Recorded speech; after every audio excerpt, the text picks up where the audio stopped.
Let's get started. And I think we'll do the usual. I'll call the meeting to order, and then we will vote on approving the agenda, and we'll have a roll call on the agenda in the same sequence called by Jenna Ernst. So you would approve the agenda and announce that you're on for the meeting. So let's go ahead and do that. We're calling to order the meeting of the Transportation Advisory Board. It is Wednesday, November 17th, 2021. November is going pretty fast. 12:34 p.m. And let's do roll call, Ms. Ernst, and also approval of the agenda. Anderson. Present and I. Bailey. Present and I. Barber. Barnes. Present and I. Boyles. Crimmins. Present and I. Dugan. Present and I, and Chair Barber mentioned on Monday that she'd be running late, but she will be here. Sounds good. Foster. Present, I. Martinson in for Fox. Present, I. Geisler. Present and I. Giuliani Stevens. Present, I.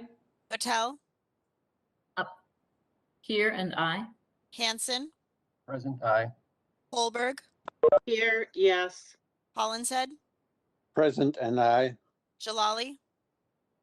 Present and I. Jepson. Here and I. Jepson. Can you hear me? There we go. Yep. Okay, yep. Here and I. Thank you. Karwoski. Present and I. Healy. Stan, your microphone's pretty weak. Okay, thanks. Sorry, Jenna. Keeley. Present and I. Lindeke. Present and here, and yes. Look. Present and I. Bewan. Here and I. McGuire. Present and I. Johnson in for Naryanan. Present and I. Petrick. Present and I. Reich. Singer. Here, yes. Schember. Present and I. Stephenson. Here and I. Ulrich. Present, I. Williams. Present and I. Windshuttle. Aye. And Workman. Present and I. Hey, folks, thanks. We got good attendance today, and we've got an approved agenda. I don't think that there is anyone that's joined our meeting from the public that wishes to speak, but let me check on that first before we move on to reports. Do we have any attendees that are non-tab members that wish to address the tab on a matter of concern to them? I did not receive any notifications. All right, thank you for that. Then on to the reports, and I've got a few things to cover here. It is, as I said already, mid-November. We're getting to that point of time in the year where we need to be thinking about the TAB Exec Committee. And so the bylaws identify the TAB chair and representatives of MnDOT and the Met Council as members of the Exec Committee. And then, of course, the chair gets appointed by the chair of the Met Council. So the three there that would be carryovers, I think, would be myself and then Mike Barnes from MnDOT and Deb Barber from District 4 for the Met Council. But we need some volunteers to step up. We're going to lose our member on the Exec Committee from the cities of the first class because Kevin Reich was not reelected. So those cities of the first class are Minneapolis and St. Paul. So we're going to need a representative there. The bylaws identify also these other potential members of the executive committee. 2 members representing the county boards. So 2 county board members, 1 member representing the board members from the cities of the first class, as I just mentioned. 2 members representing the board members from the remaining cities. 1 member representing the citizen board members, and 1 member representing the modal and remaining agency board members. So if you're interested in serving on the exec committee, please let Elaine know. We'd like to get these letters of interest in by the end of the year. and we'll talk about it again in December. But if you're interested in serving on the exec committee, please let her know. Thanks for that. And of course, we don't know who's going to be taking Kevin Reich's place yet from the city of Minneapolis, but we do have a St. Paul member that may be interested in serving in this capacity as a representative of cities of the first class. Then, because Deb Barber, are you here yet? All right, they asked me to cover a couple of things for her. I'll wait till it gets to be her time to report out. Let's go to MnDOT next. And if Deb isn't here, I'll report out for her on her portion of the report to the tab. Mike Barnes, anything to report out for MnDOT? Member Barnes? Yeah, Mr. Chair, I don't have any specific items. I know just kind of been getting different emails about, what the funding and that, about what's going to be the splits and what goes in local and that. I think we just need to, capture some of the questions. We're answering some by email and need to be able to have people kind of sort through. I know we have folks looking through and seeing how the funding is coming through to be kind of like in the normal program, and then also how what kind of feels like standalone. I mean, the bill is really long, and I know folks are looking at certain sections and finding things, and it's gonna take a little bit more time to kind of get at some of the specifics of what's there. So I know there's probably more questions. I think at this point we just need to keep capturing them, and I'm pretty confident there'll be more information coming soon. At least again, when people see things, it's going to be what's different than from before, and what's part of a normal program versus a special program. And again, it'll just take a little bit of time. So Mr. Chair, other than anything else, if somebody has, I don't have any other. Okay, I know when I talked to John Solberg in preparation for this meeting, I thought that John mentioned that there would be approximately 150 million in program funds coming to the region, and there'd be about 25 million more coming to the metro than what we normally have. I don't know, John, if that did I misread my notes there? Yeah, just ever so quickly, I think the estimates range between 100 and 150 per state. And okay, some further clarification on the amount coming to the region is somewhere in the vicinity, meaning coming through tab for your use in solicitation, somewhere in the vicinity of 10 million, 10 plus million. Could be a little bit less. Again, like Mike said, a lot of the details out. Of course, we don't have an appropriations bill. This is all based on the authorization of IIJA. The appropriations will really tell the tale, though. All right. And the other note I took said that we would be in this advanced mode of receipt of funds until 2026, and then we would be reverting back to 2021 levels, because this is a reauthorization. That sound about right? Yes, Mr. Chair, you're correct. The way the bill is structured, it adds the additional money in through 2026, and then the concept is that then it reverts back to 2021 levels. Okay. All right, good. Anybody have any questions for either Member Barnes or Chair Solberg? All right, let's move on then to MPCA. We have anybody from MPCA with us today? Mr. Chair, I have a question. This is Matt. Oh, Member Hollinshead? Yeah, you mentioned 150 million, but then 10 million. So that's over and above the regular formula funds we get every year from the federal transportation funding. Either Member Barnes or Member Solberg or Chair Solberg? Sure,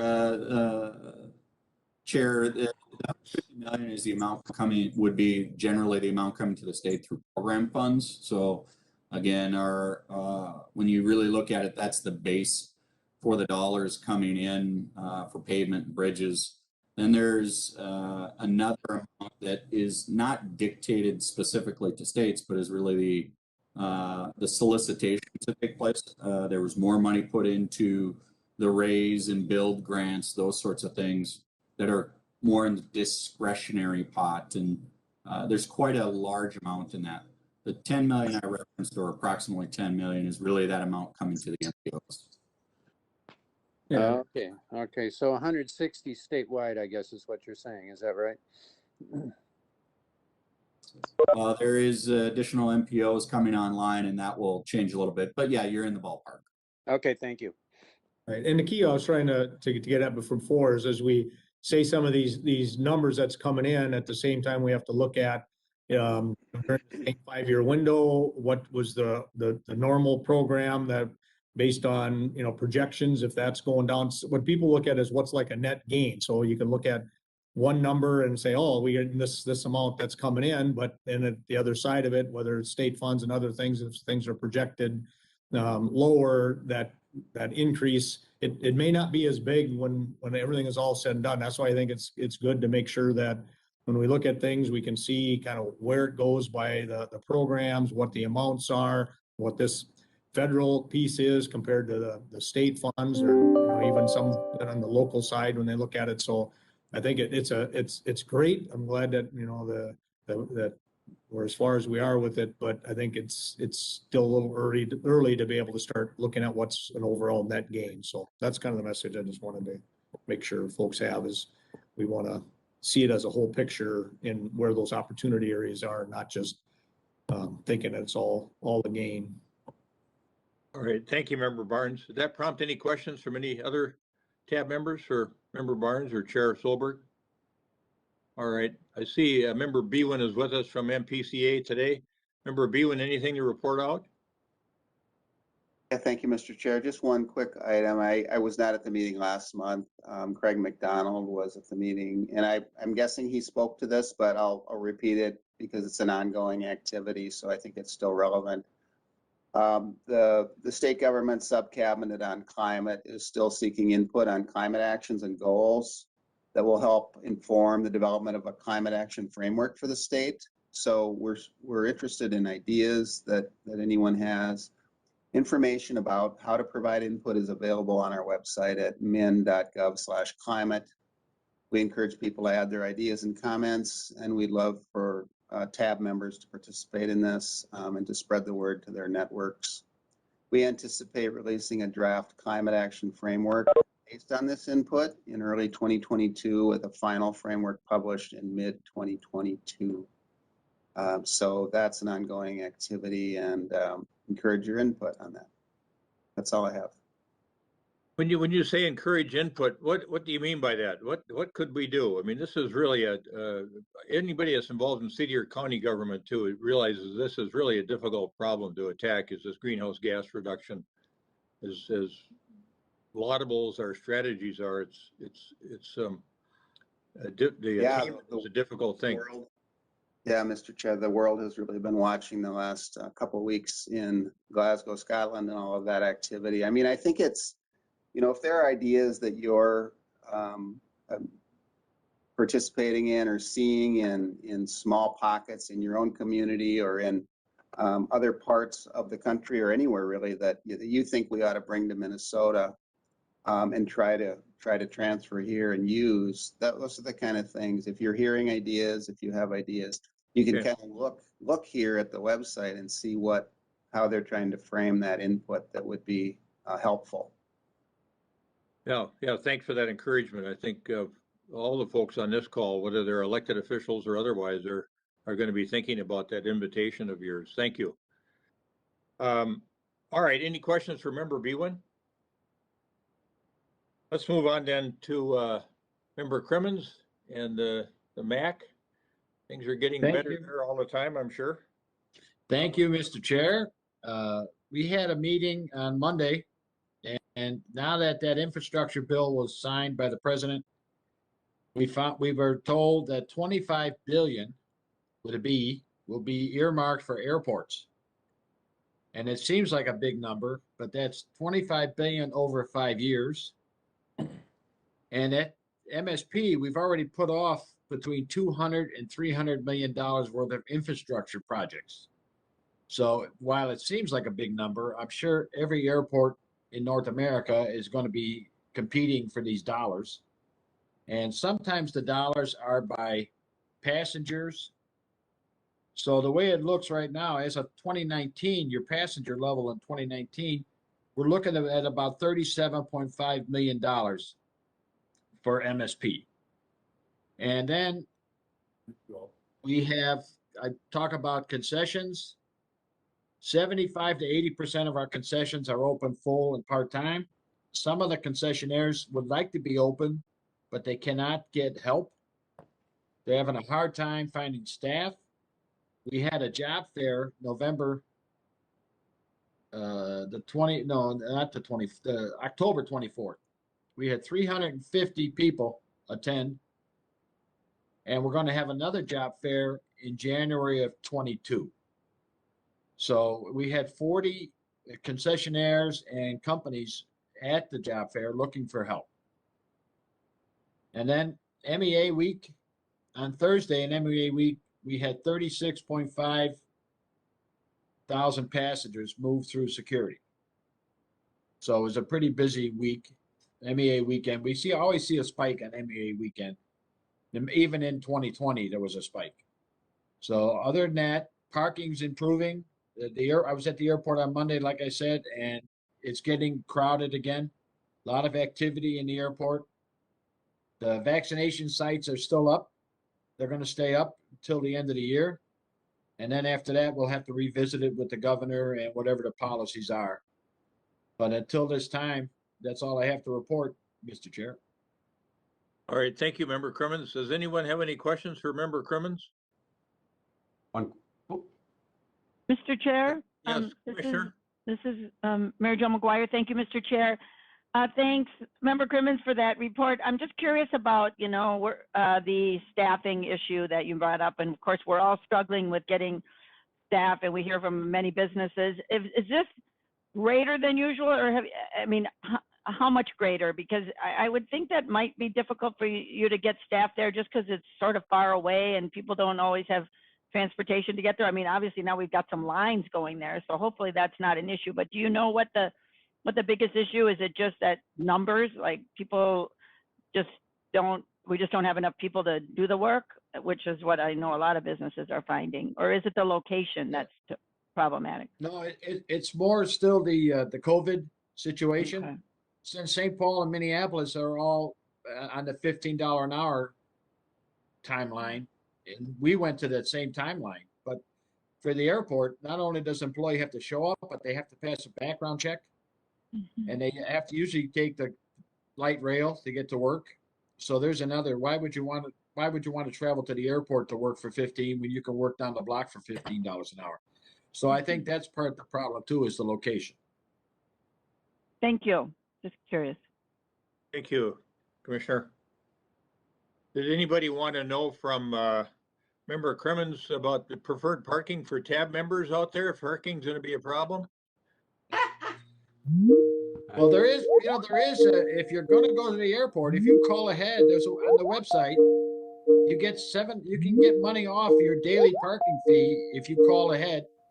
They give you a code when you pull up to put your credit card in. They have a code you can punch in, so you can pre-book your parking, and it's at a lower rate. I forget if you say $5 a day, but that might be a way to go if anybody's thinking of traveling, is to go there and pre-book your parking, and you're guaranteed a spot. If you pre-book, you're guaranteed you don't have to go to Terminal 2 to park and then come back to Terminal 1 to catch your plane. I think our folks were wondering about those underground heated parking spots, a couple of them for tab members. We can kind of figure out how to use them amongst us. No, that would be mine. I'll hold your key card for a little while if you want to. All right, I thought I saw another hand go up here. Let me get rid of something else. Member Foster, I think, had her hand. Yeah, Member Foster. I thought I saw your hand going up. There you go. Yeah, thank you, Mr. Chair. Regarding the vaccination, is there any conversation about making that the booster shots and not just the original, like the first doses or first vaccines? Yeah, good question. They didn't specify whether it would be just your initial shot or a booster. I think as long as you have your shot record, which you need to have it with you and you're traveling now, they can give you a dose, but they're doing Pfizer at the airport. So I don't know if you want to mix the vaccines. Some people do, some people don't care. And other people are very insistent that they want the same brand for the booster. But other than that, it's a Pfizer vaccine. So I think if you went in there, I can't guarantee. I can find out and let you know that you could get your booster. Yeah. Maybe you should check on that. Let Elaine know, and Elaine can let everybody know. Sure, we'll do, Mr. Chair. Thanks, Member Crimmins. And then Member Keeley's got his hand up. I think he wanted to sign up for parking right away. Yes. Question for Carl. Just wanted to clarify. The number that you gave, was that the whole weekend or? No, that was just MBA? one day. That was just one day. And that was Thursday? We were averaging between 30,000 a day up to, and the highest was 36,500, 36,500. Just on Thursday of MEA week. I remember in the October meeting, I made a note that you had said that 200,000 were expected to go through TSA on MEA Thursday. Was that MEA weekend or was that? No, that was for the whole week. I'm sorry, I must have misspoke. That was for the whole week. No worries. Well, it was a lot, so I was wondering if you hit the 200,000. Thank you. Well, we have Member Keeley speaking. I'm reminded that his mayor, Elizabeth Couts, was invited to the signing on the infrastructure bill. Yes. I think her active involvement in the U.S. Conference of Mayors for many years now has led her to the position where she's gotten to know the president, and she was there representing all the local elected officials. So, Member Keeley, I don't know if you have anything further you want to add about that. Or just, it's obviously city of 64,000. Madam Mayor Couts has put Burnsville on the map on a national basis because of her leadership in the U.S. Conference of Mayors. And I'm thankful that she has remained in office and remained a trustee for all these years. I think she's the longest serving trustee. And so it's almost like she's, past chair and as busy as she was when she was chair. But it's great to have Burnsville represented. And there were a few other mayors there that I know pretty well that are part of a Mayor City Council Association that spoke and they loved obviously having that honor and opportunity. Yeah, it was great to have Minnesota represented there. All right, did Member Barber come in? I'll report out for Member Barber, and Amy Venovitz may assist me here on a few things if people have questions. But I think all of you know Charles Carlson. He's been in front of us many times. Several of us were involved in a kind of a screening interview committee. Me, Chair Solberg, and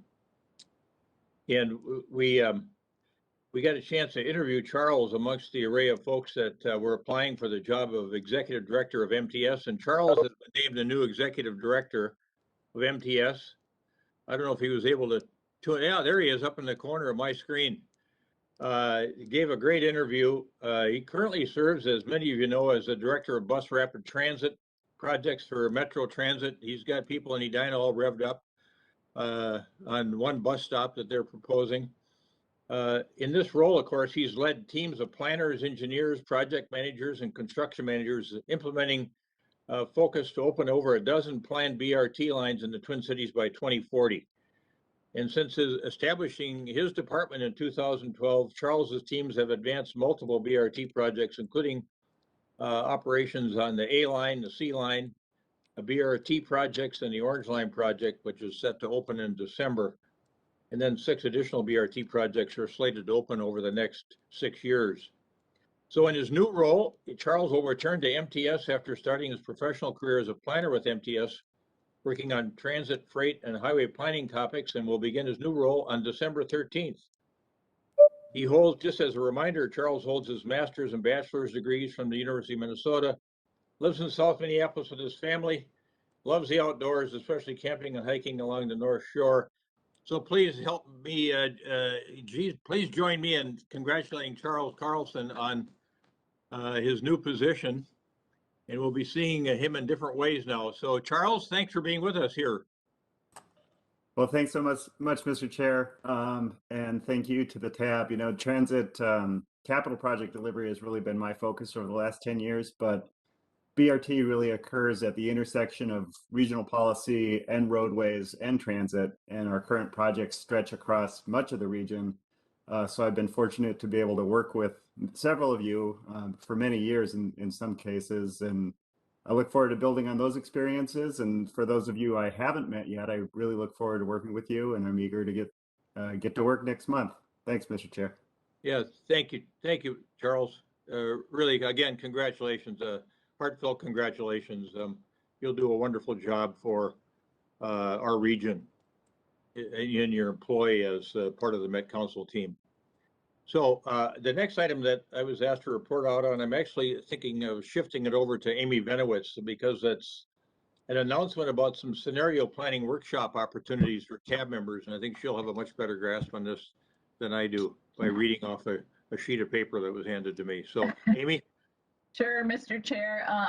We also have Michelle Fury online who can answer some questions about this, but so we are announcing that an invite will be sent to all TAB members probably at the end of this week, giving you an opportunity to participate in some workshops that are aimed at providing background information for our regional scenario planning work that is part of our 2050 plan update process.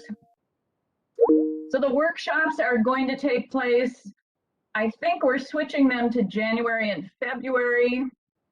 They were originally going to be December, January, so I'll ask Michelle to verify that for me.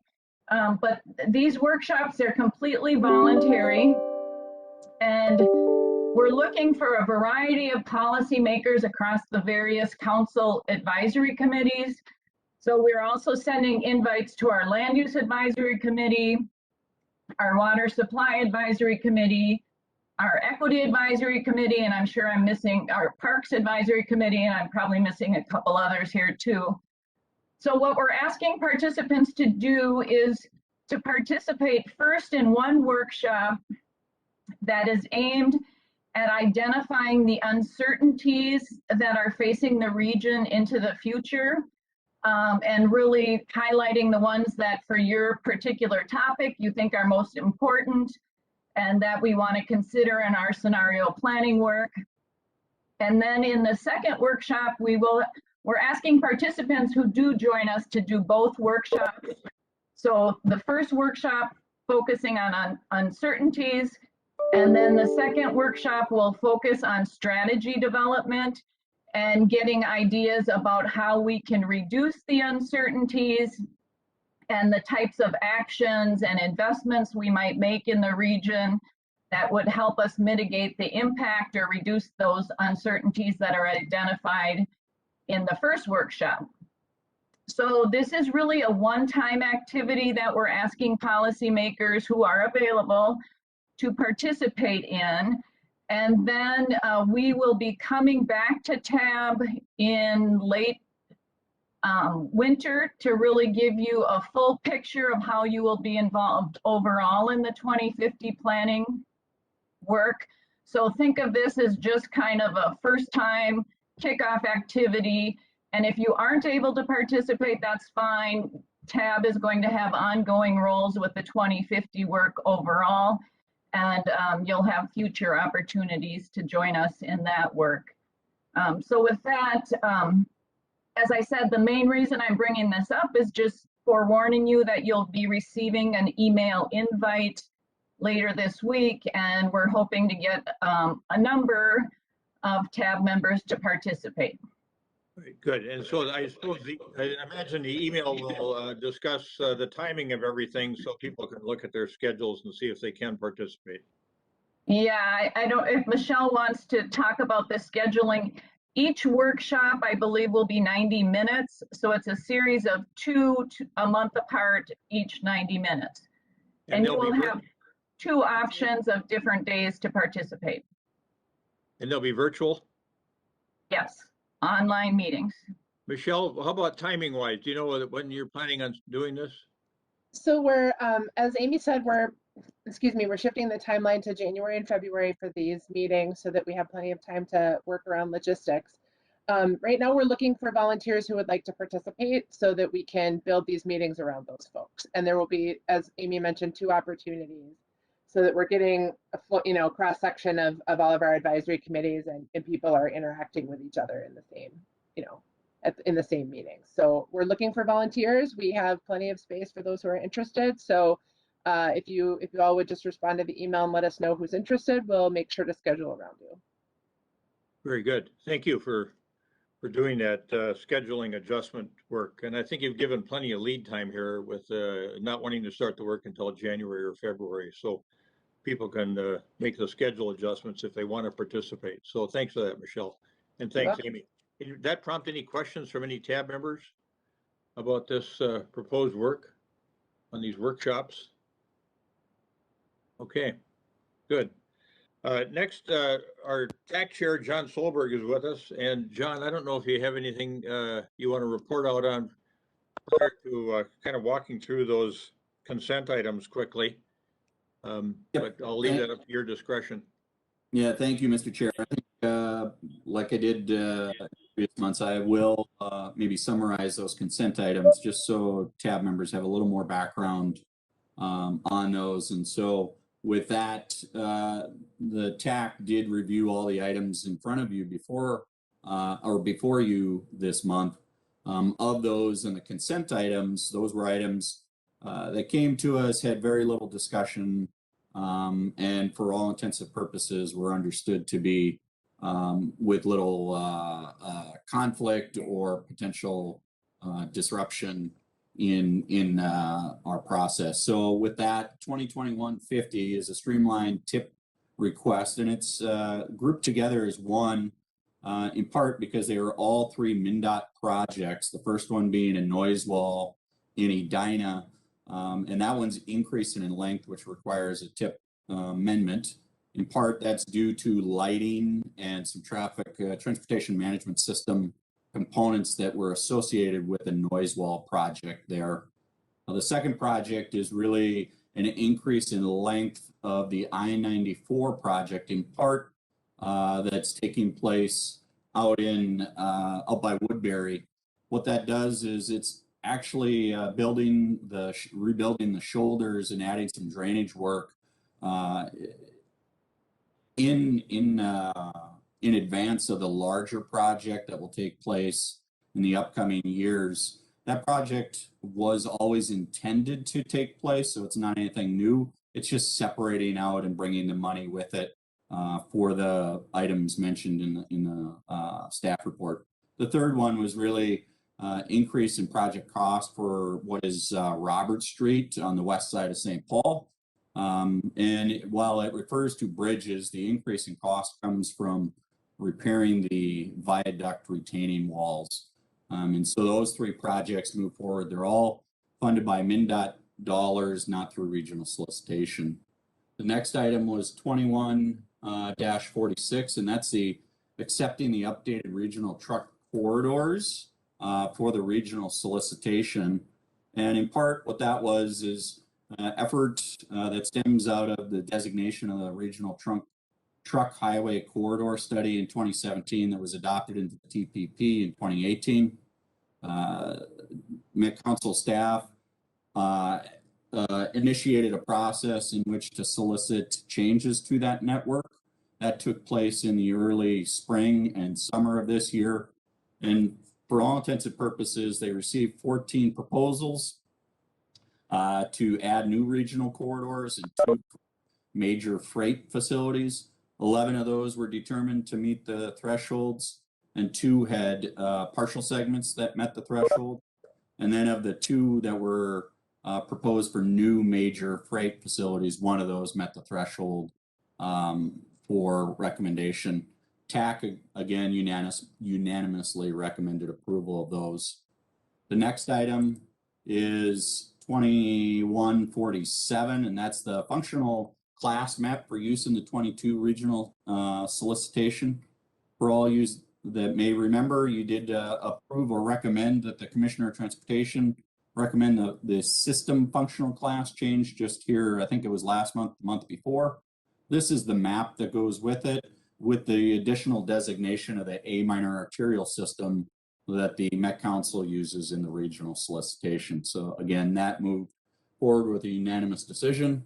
And then finally, the last item that's in your consent agenda items is really the HSIP application and recommending that for release. And again, for tab members who may or may not be aware, the HSIP solicitation really is a MnDOT funded program. HSIP, in the case here in Minnesota, MnDOT makes that available to the region through the regional solicitation. MnDOT does also apply for funds. You may see some comments later on in discussion of the regional solicitation comments regarding that, but these are MnDOT funds that the region does help solicit because they are eligible for non-trunk highway purposes. And with that, Chair, I will turn it back to you. All right, thank you. Is there anyone on the tab that wishes to remove either the minutes or 2021 50, 46, 47, or 52 from the consent agenda? Chair, Member Winchell let me know that the vote on 2021-07 from the minutes, he needs to be added to the nay instead of the I column. So whoever moves this, if you can just have it be amended minutes. Anderson moves as amended. Winchell seconds. All right, we got a motion as amended and a second.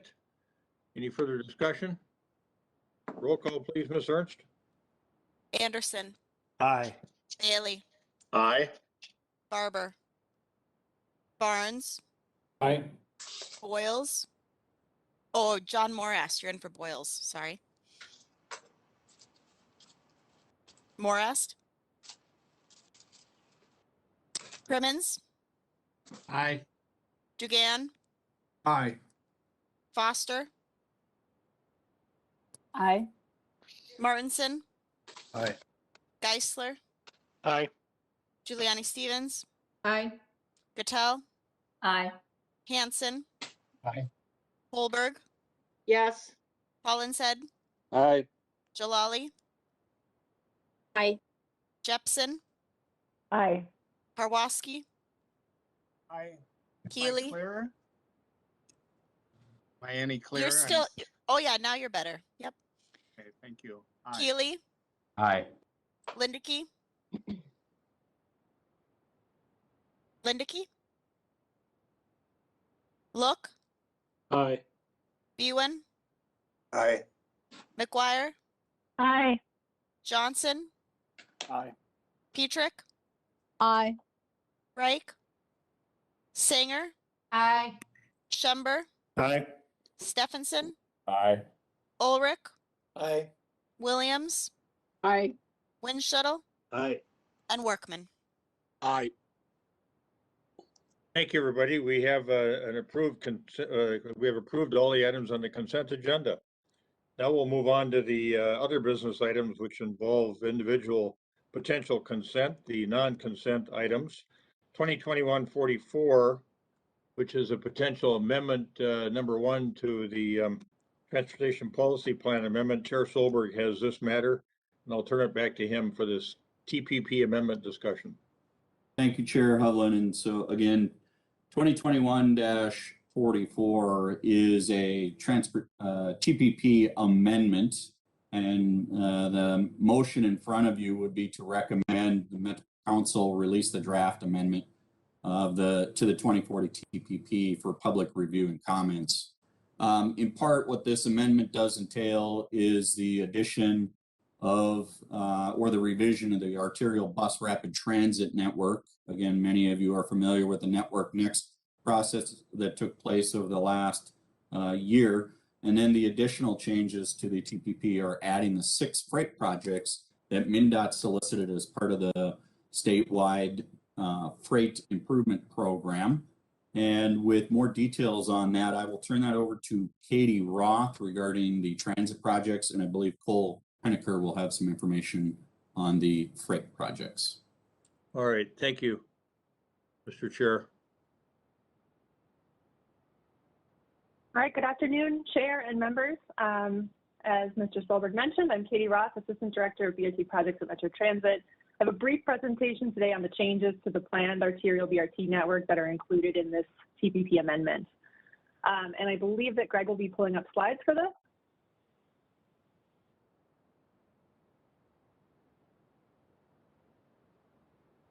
Excellent. And we can go on to the next slide. Thank you, Greg. So in brief, these changes include the following. An updated alignment for the Metro B line on Lake Street, Marshall Avenue, and Selby Avenue, and the inclusion of that project in the current revenue scenario. The inclusion of the E line on Hennepin and France Avenues in the current revenue scenario as well, and the incorporation of those Network Next planning outcomes, the F, G, and H lines, as well as additional candidates for expansion by 2040 into the long-range plans. Next slide, please. So the current TPP includes a corridor definition for the Metro B line that really spans from Green Line to Green Line, that map on the top, from the West Lake Street Station on the west side of Minneapolis to Snelling University in St. Paul. In 2019, St. Paul requested that Metro Transit extend the B line to downtown St. Paul via the Selby Avenue corridor. And during the 2019, Metro Transit studied several routing alternatives for this extension and conducted extensive public engagement around that potential extension as well, ultimately culminating in a recommendation later in 2019 to extend that line to downtown St. Paul via Marshall, Snelling, and Selby Avenues.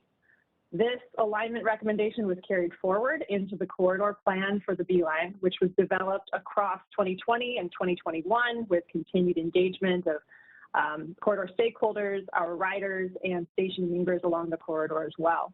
The council approved the final corridor plan inclusive of that extended alignment, as well as the station locations shown at the bottom of the page in October of this year.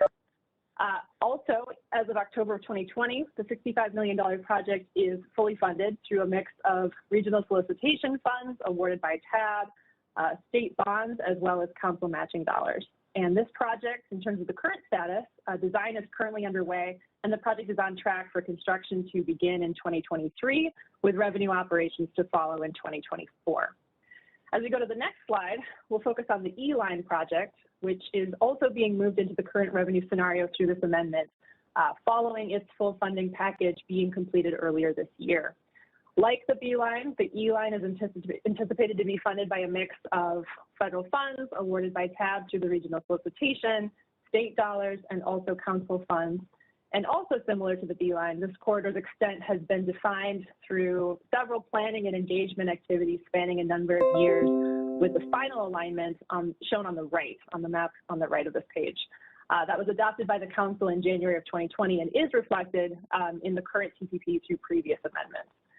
In terms of where we're at on this corridor, Metro Transit is currently moving through the corridor planning process to identify station locations along the corridor, most recently with a very active comment period on the draft corridor plan that wrapped up in October and yielded nearly 500 comments on the project. We'll finalize that plan in the spring of next year and advance into engineering with construction planned for 2024 and operations in 2025. Moving on to the next slide. This is an area that TAB members will be well aware of as we turn the page into looking at the Network Next planning process. Earlier this year, we concluded that process to identify and prioritize the next lines in the arterial BRT system. The F line on Central Avenue, the G line on Rice and Robert Streets, and the H line on Como, Maryland were adopted in March of 2021. Following that action, TAB awarded $25 million in funding to the F line. And we've also been able, across the course of this year, to advance coordination with our local partners on all three corridors toward implementation of these three lines in the 2025 to 2030 timeframe. So the amendment that is being progressed today would include the F and G lines in the current revenue scenario, as well as the H line in the increased revenue scenario. On the next slide, we'll look to a second action that took place in 2021. In October of this year, the council adopted an additional 7 corridors as 2040 expansion candidates based on the work conducted in Network Next to evaluate and prioritize these corridors. TAB members may recall that our initial look at BRT planning within Network Next looked at 19 initial corridors that we evaluated and narrowed down to a set of 10 on the basis of ridership, market potential, cost, and equity factors. 10 corridors then were advanced for more detailed analysis, with the top 3 being prioritized as near-term investments through the F, G, and H lines. The remaining 7 corridors, shown in yellow on this map, were adopted by the council, and those are those that were prioritized in Network Next as mid and longer term corridors for implementation between 2030 and 2040. If we move to the next slide, we can isolate and see the implications for the TPP that result from these 2 actions. So you'll see the corridors in blue here are the 6 that are either added or modified in the TPP. And we'll also see the subtraction of 3 previously studied corridors in the peach color here, namely the East 7th Street and White Bear Avenue corridor, which was removed from further study, along with the West 7th Street corridor at the request of Ramsey County, given concurrent study of the Riverview corridor ongoing, as well as the American Boulevard and North Snelling/Lexington or A-line extension corridors, which had been previously studied, but ranked 18th and 19th out of the 19 corridors studied for Arterial BRT in the Network Next planning process. We do anticipate revisiting Arterial BRT plans every 5 years, starting with the next update in 2025. And along the way, local studies of these corridors may also progress in the interim to further define transit options or further develop the transit market in these corridors, and we look forward to supporting those efforts. As we move to the next slide, just to sum things up here, the 10 corridors that resulted from our Network Next planning process added to the A through E lines and the other light rail and BRT lines in planning in the metro network would really significantly expand fast, frequent, and high-quality transit access to the region, with the highlights of the populations that are served by this expanding network noted on this slide. And as we close on the final slide, not only will we serve a great deal of the region's population, but these corridors, in the next slide, please, Greg, would connect significant portions of the region's renter, zero car, and low-income populations to jobs and opportunity, expanding access on the metro system to 44% of all of the region's jobs, and really the majority of job centers, as you can see on this map here. So with that, I will hand things to Cole Hineker to cover the remainder of the amendment. All right, Ms. Roth, hold on a moment. Let's see if anybody has any questions for you. Excellent presentation. Any questions for Ms. Roth at this point in time, or? Yeah, Commissioner McGuire? Thank you, Mr. Chair, and thank you for this presentation. I appreciate all the work that you're doing. It's exciting to see these lines moving forward. So, of course, I have a question on the 3 that are being removed from the increased revenue scenario, and I know that there's some issues with some of them. I'm just going to talk about the North Snelling one. We are very committed in Ramsey County, of course, to the extension of this A line. I mean, we know that in the future it's really going to be needed. Is there any way that you consider in plans like this, you know, a provisional category, like says, hey, we know this is coming up? I mean, because the planning is so far ahead, like we expect that, you know, that we will be needing this, you know, obviously in the near future. We can't argue right now that we need it, but I'm a little nervous, like just taking it out of the plan altogether. Like when it rose to some level before, can we just hold it out there a little bit in a little different category, or just could you comment on that?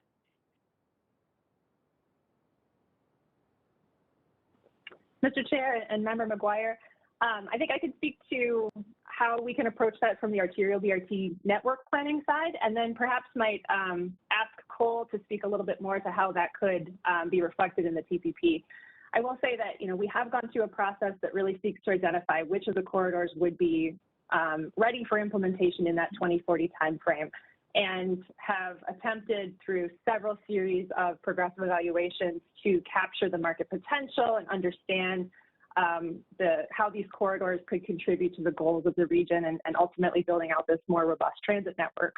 That said, I think we acknowledge that Arterial BRT exists on a spectrum of transit improvements, and that building the market toward being ready for that kind of intensive capital and operating investment takes a lot of time and energy. And so we would like to continue to work with local partners as transportation plans and land use plans developed to better understand how that market can continue to be built.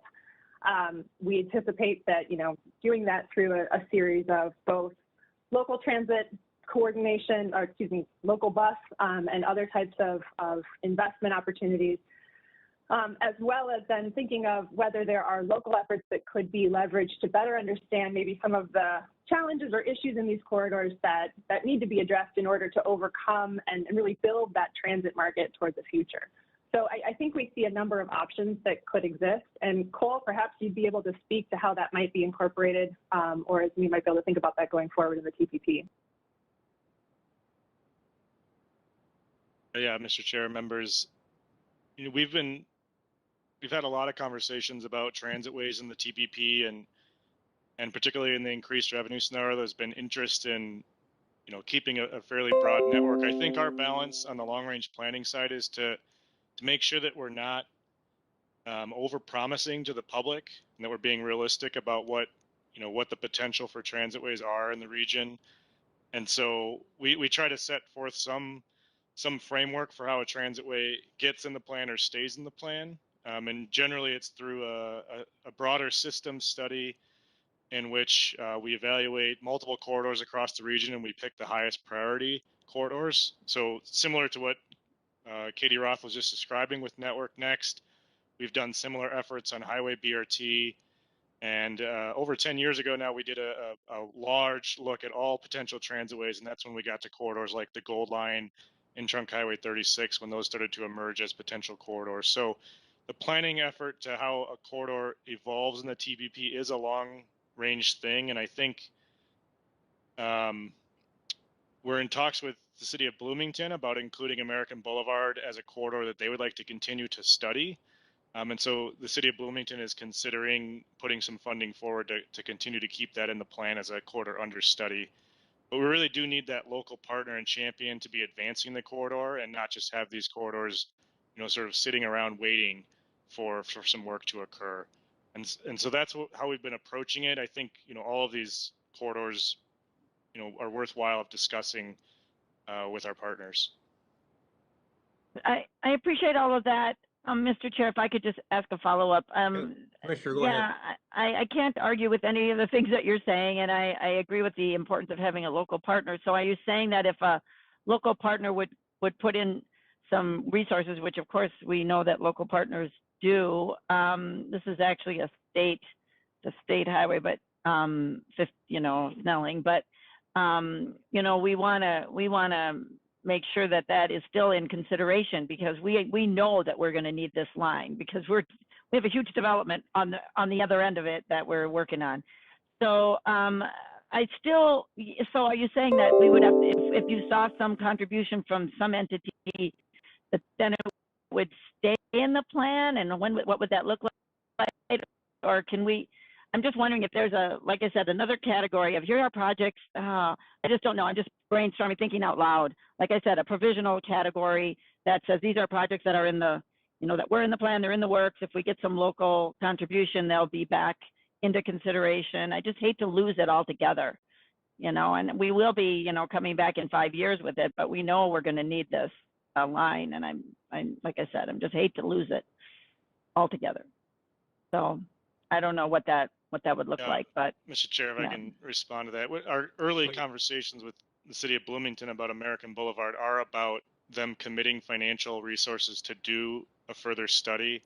I don't think that's the only factor. I think some of the things you brought up about future development plans and observed development. So along American Boulevard, if you've been down there, there's just a ton of explosive growth happening down there. So we factor in a lot of things, I think, to see whether it should stay in the plan, and that's a conversation we should certainly have, with agencies that want to pursue that route. So if North Snelling is, if there's interest in that, we should start probably some offline conversations with Ramsey County staff.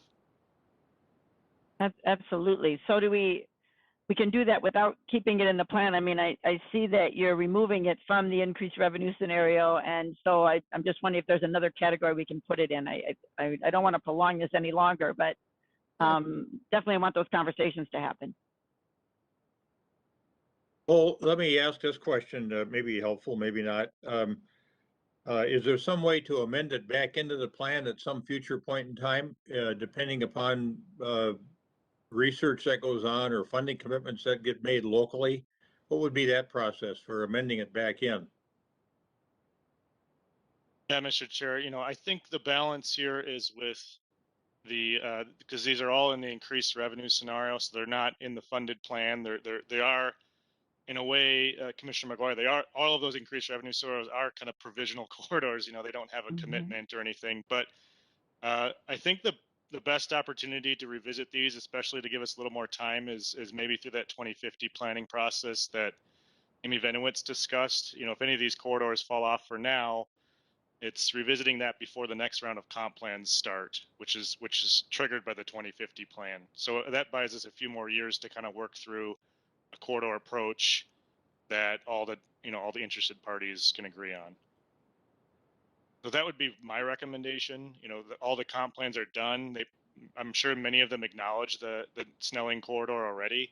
So it's just getting ahead of the next comp plan update process. Okay, thank you. Commissioner, yeah, sure that leaves you a little unsettled, but Yeah, it does. It does, but I can't argue. I mean, yeah, it's imminent, but it's not at this point. So I guess I don't know what else, I don't know what else to say, but okay. In the transportation infrastructure vernacular, we need to create the parking lot. Yes, I want to be in the parking lot. Thank you. A very short parking, the short-term parking lot is what I want to be in, right? Yeah, can we just call that short-term parking? Thanks. Well, you raised an issue that's interesting, and it sounds like from a process standpoint, there's no real certain pathway, and we should be talking about that. Other circumstances that might be comparable to the one that you're talking about relative to North Snelling, maybe we should put that on a discussion list, or make it part of that group discussion that they're going to be having. I would appreciate that, Mr. Chair. I just do hate to lose it, and for the work that's been done in the past, now we're just going to be lumped in with everything else in 2025, and everything. And I mean, I know it will be in the record, but I appreciate putting it into some discussion about having a short-term parking lot. Yeah, Elaine, would you make a note on that so we can talk about that? And then Member Barber and Mayor Winchell have their hands up as well. Member Barber, welcome. Thank you. Thank you. Thank you. I hope you can hear me all right. We can. Awesome, great. So I think this is a great conversation going forward, and I think that one of the things that we can do, like what we did with the city of Bloomington, is we did some connections with them offline, and one of the big things is with the Orange Line going in, where Metro Transit is actually building a more connecting service along American Boulevard, because one of the key things that was a challenge in that particular corridor was there wasn't much service available to demonstrate ridership. So working in partnership with the city, that's sort of how we're building that story so that we can have the information we need to figure out where something like that belongs on this list going forward, whether it's for the next update of the ABRT pathways or the next update of the TPP. So certainly I'm sure we could get some people together offline so we can talk about this project as well, so we can come up with a strategy that makes sense.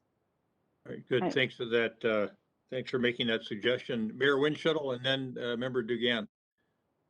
Yeah, I just have a question. I sometimes don't understand a lot of the bus transportation part. I'm just a little further out, but I was just wondering, with these expansions of lines, and I know that this is still longer term, how much effect does it have what we're going through about lack of drivers? I see now Metro Council, according to the news now, I'm only basing it on that they're having to cancel some operations because of lack of staff. And how do we look at any of that ever? I mean, just the whole fact about how much bus is going to come back as we move back, because I think numbers are still down the way I still understand it, and that I know they're coming back. But does that have any effect on what we do here? I think internally it would have an effect. Member Barber can answer that, but certainly as they go into planning each of these 6 lines, they've got to look at whether it's feasible. It's still a smart thing to do, but it's got to be in the TPP, or they won't even be able to look at it. Member Barber. Thank you. It's a great question. And yes, ridership is still down throughout the entire network. However, one of the most resilient services throughout the entire pandemic has been our ABRT lines. Actually, those were built very intentionally along our highest service needs lines. And so when we put in an ABRT, we don't take away that local service because we still need some riders need stops in between the more spaced out stops of an ABRT, but we do reduce that service, the local service, because by and large that ABRT will take the place of that particular line. And so we manage sort of to balance both the operator need and but also provide enough service for those people living along the corridor for the two different modes. Would they have to, for lack of a better term, rob Peter to pay Paul to make the new lines work if they're short-staffed? No, not necessarily. And I think that we definitely don't need to look at what is a current staffing issue that is clearly both pandemic related and also related to just sort of the changing workforce right now. But we're looking at long-term plans here. And I think that it's very important that, yes, of course, as we roll things out and put things into service, that does become a thing, but we do need to build the infrastructure. And like I said, this offsets some of our biggest, highest frequency, highest use routes by far. So no, I don't think it's robbing Peter to pay Paul. It's a different version of that. Okay, thanks. Thanks, Mayor. Member Dugan? Yes, thank you, Mr. Chair. On Monday at the preparation meeting for this meeting, Cole explained the difference between the current revenue scenario and the increased revenue scenario. And, there may be some folks that are aware of the difference. I was not. And Cole, can you explain how in the increased revenue scenario, how the revenues are projected? Mr. Chair, I'm wondering if it'd be easier for me to just go through my presentation because some of these questions. Let's, Member Dugan, is that okay? Perfect. Thank you very all right. much. And Mayor Winchell, will you pull your hand down, please, unless you had a follow-up question? Thank you. And then Cole, let's go on to your portion of the presentation on the 6 freight projects. And I also speak to the transit project. So Greg, if you could bring up the second PowerPoint. Okay, you're going to continue this. Yeah. So I'll just cover, Katie covered it quite a bit in detail, the Network Next build-up and input that went into this. I'll cover how it actually impacts the TPP as well as the freight projects. So next slide, please, Greg. This first slide is just the recommended motion that's in front of you that we release this for public review and comment, and I'll cover the schedule for that at the end here. And this map shows what the impacts to the TPP would be, where those projects are all located, the blue projects being the freight projects, the pink projects being corridors that are added to the current revenue scenario for transitways, and then the, I guess, darker red and green are projects that are affected by the increased revenue scenario. So next slide.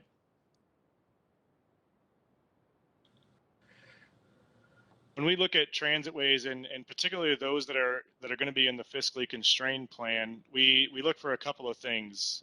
First, that we look for there's a project that's proposed that meets the definition of a transitway in the TPP or any documents referenced within it, particularly the regional transitway guidelines, which establish how we define BRT in more detail for the region. And of course, all of these projects, Metro Transit's intent was to look at these for arterial bus rapid transit, so they are all defined in that terms in the TPP. And then we look to see if there's a mode and alignment recommendation by a sponsor agency, and that they provided adequate documentation about how they got to that decision, including technical analysis, public involvement, coordination with local governments. So again, that's the reason we had Metro Transit present to you all today, just to let you know that they went through an elaborate process, both for Network Next and for the B and the E-line corridors that Katie Ross covered.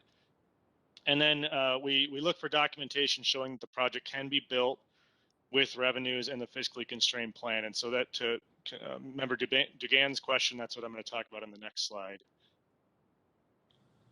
So for the arterial bus rapid transit funding, in order for corridors to be assumed in the current revenue scenario, we look for commitments or reasonable expectations for funding that we can assume in the plan based on historical precedent or past practice or just our revenue projections in general.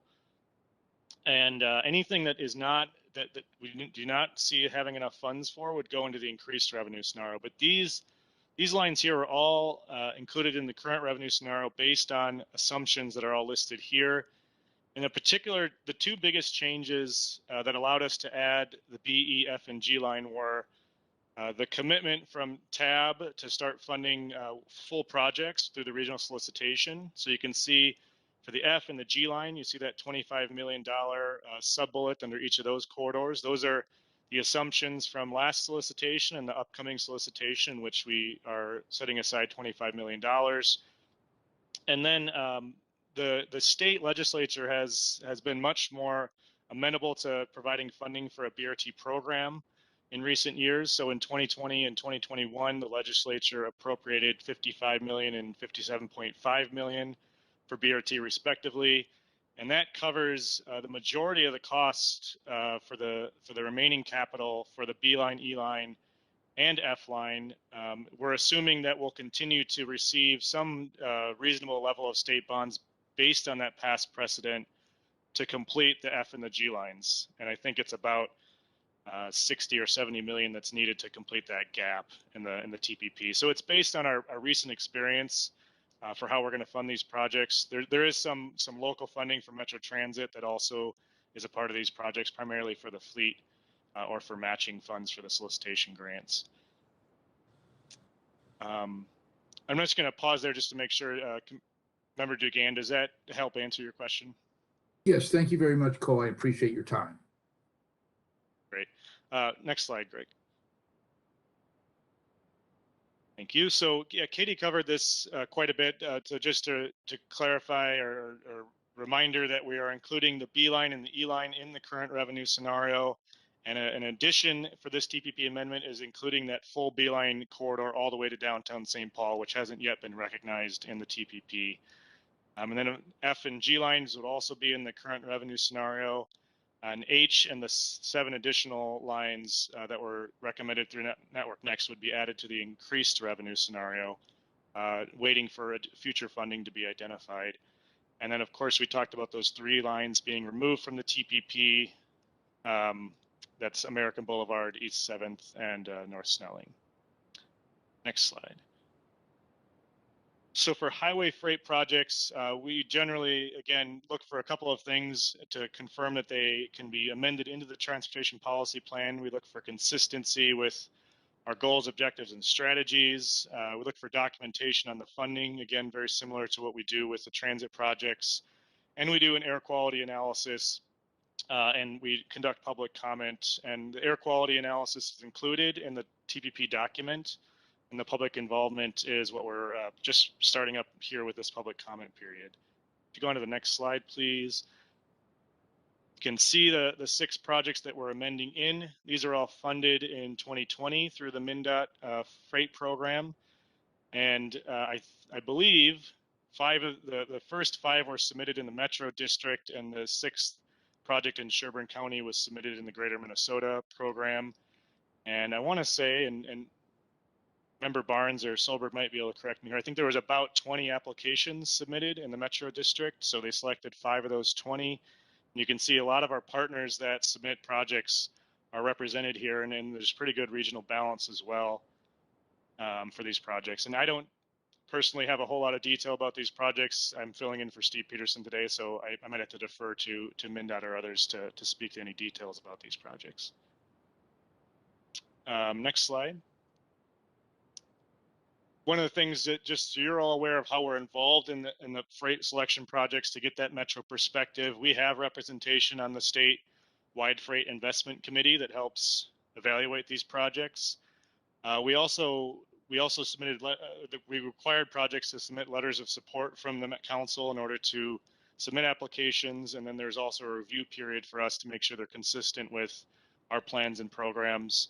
In addition, any new interchanges are required to go through the TPP's interchange approval process, which hopefully you're all at least somewhat familiar with. And metro projects were required to be on the council's truck highway corridor list in order to apply as either a tier 1, 2, or 3. So that's one of the ways in which we set metro priorities for these freight projects. In addition, Met Council and MnDOT worked in cooperation to identify these urban and rural critical freight corridors in these project areas, and those are approved by FHWA through a separate process. But there's a lot of coordination happening between us and MnDOT and making sure these projects are consistent with our plans and our priorities for the metro area for freight. Next slide. So here's the schedule. We've already completed the first 2 steps on here and bringing these forward to TAC planning and TAC for review and recommendation to release the draft for public comment. This will actually go to the Met Council's Transportation Committee on Monday if TAB were to recommend it, and then be released by the full council on December 8th with the public comment period starting on December 9th. We're anticipating having a public hearing on January 10th at 4 p.m., just prior to the Transportation Committee on that date. And then the public comment period would close on January 24th. We'd be coming back to TAB to update you on the public comments and our proposed responses. This does not come back to TAB for approval, though. It's just as an information item, and then it goes straight to the council for consideration and tentatively scheduled for February 28th with the full adoption March 9th. And I think the most pressing need for these is the freight projects because they're looking to start construction soon, and so we need to get them in the plans so that they can start advancing through that funding and construction process. All right, with thanks. that, be happy to answer any questions. Yeah, thanks, Mr. Henniker. Questions for Cole Henniker or for Katie Roth from TAB members? Greg, can you pull that down, that schedule? Okay, thank you. Member Keeley. I have a question that I hadn't honestly thought about until I saw the presentation and I saw the word freight corridors mentioned. And I think of what's going on in the world today with freight and moving freight, and it's happening in the Twin Cities as well. And whereas we kind of got blindsided by it, and we hope it doesn't last forever with the supply chain. Speaking with FedEx this week, they expect far more disruption over the next 2 years, and it's not going to get any semblance of normality until 2024 or forward. And I wonder if, as a regional body, what attention should we be giving freight? Because we're pretty much just passenger, right? All we ever talk about is, BRT lines to move people. But this is the first presentation where I've seen freight mentioned, and I'm wondering what other pressures there are on the region to support the demands for what appears to be a permanent change in the amount of things that people need to get and move from point A to point B, and obviously freight, logistics, the whole thing. So what role does, this is sort of a general newbie rookie question, what role does TAB have in helping support the freight corridors? Let me go back to Cole Henniker on that, if he can help out. And I think Member Barber had her hand up. She wanted to comment. Yeah, I can, speak to a few things. The first thing is that we did, in the consent agenda, you did approve an updated network of regional truck corridors, which is a prioritized network of corridors that is meant to highlight our highest freight needs for the region. And we did work with all the local governments to try to identify the highest priority freight needs based on not just existing land use, but future land uses. And so it is a rapidly evolving conversation. To that extent, we are in the next year or so going to be exploring a study on urban freight logistics. And that's particularly focused on those smaller truck delivery type things and making sure we understand how those are impacting the transportation system. So we'll be kicking that off in the Metro District. And I might just see if MnDOT wants to add anything about statewide freight initiatives, because I know there is a lot going on there, and they do focus quite a bit on the Metro when they look at those freight issues. So I don't know if John, if you wanted to speak to that at all. Yeah, Chair, just and maybe more of an FYI, along with coal in the region, MnDOT will be kicking off a Metro District Freight Plan starting in the next, well, hopefully the next 6 months. That will be a companion that will also help shape what freight investments would look like in the foreseeable future. Right. Member Barber had her hand up and Member Geisler has his up too. I'll go to Member Barber first and Member Geisler. Sure. Thank you, Mr. Chair. To Member Keeley, just so you know, kind of the process that we went through. So in 2017, we started this process of reviewing the freight corridors. There was a lot of interactive work between us, regional communities, counties. We had original data and numbers that came up, and what we were finding was some of our initial methodology wasn't working quite right, and so we revised everything and came up with numbers that I think were very reflective of the communities. I see Mayor Williams nodding because Highway 13 obviously is a significant freight corridor and very impactful. And just even if you take how we looked at that study and took the time to iterate it to make it really represent what we saw happening, it had Highway 13 rise to a higher level, which has helped it get funding. So for some of these key interchanges, and I actually went through just personally, just because I was very involved with this process and the discussions back and forth with the counties of how to refine that methodology to really understand what the freight network is, because yes, you have Amazon and yes, you have FedEx, but you also have a lot of agricultural owner operators and things like that that in different areas of the metro. And I know this is really important for my district because we have the ports of Savage and other things that there is a lot of ag traffic. And so keeping all of those things in mind, we came up with this really sound methodology. And then looking at kind of the update there here, I think it really reflects what we're seeing. I saw that Highway 101 has been added, the stretch through Shakopee, but we also have an Amazon fulfillment warehouse now, which we didn't have when we first ran this study. So I think that some of the things that we actually see on the ground are really reflected in this work, and our staff did a really well thought out approach to it. Thank you, Thank Member you. Barber. I'm going Burnsville to go to Member appreciates the Geisler, 13 then funding Lane as has well. a few comments, and I'll go to Commissioner Karwoski.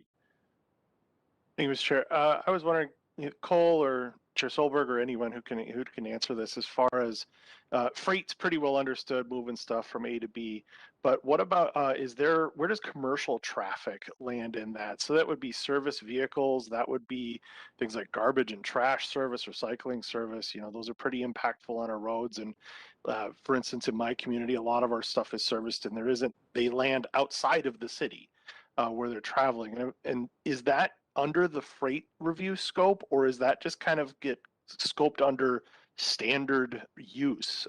Is there that kind of the middle ground of freight, commercial, and average or standard use when those assessments are happening?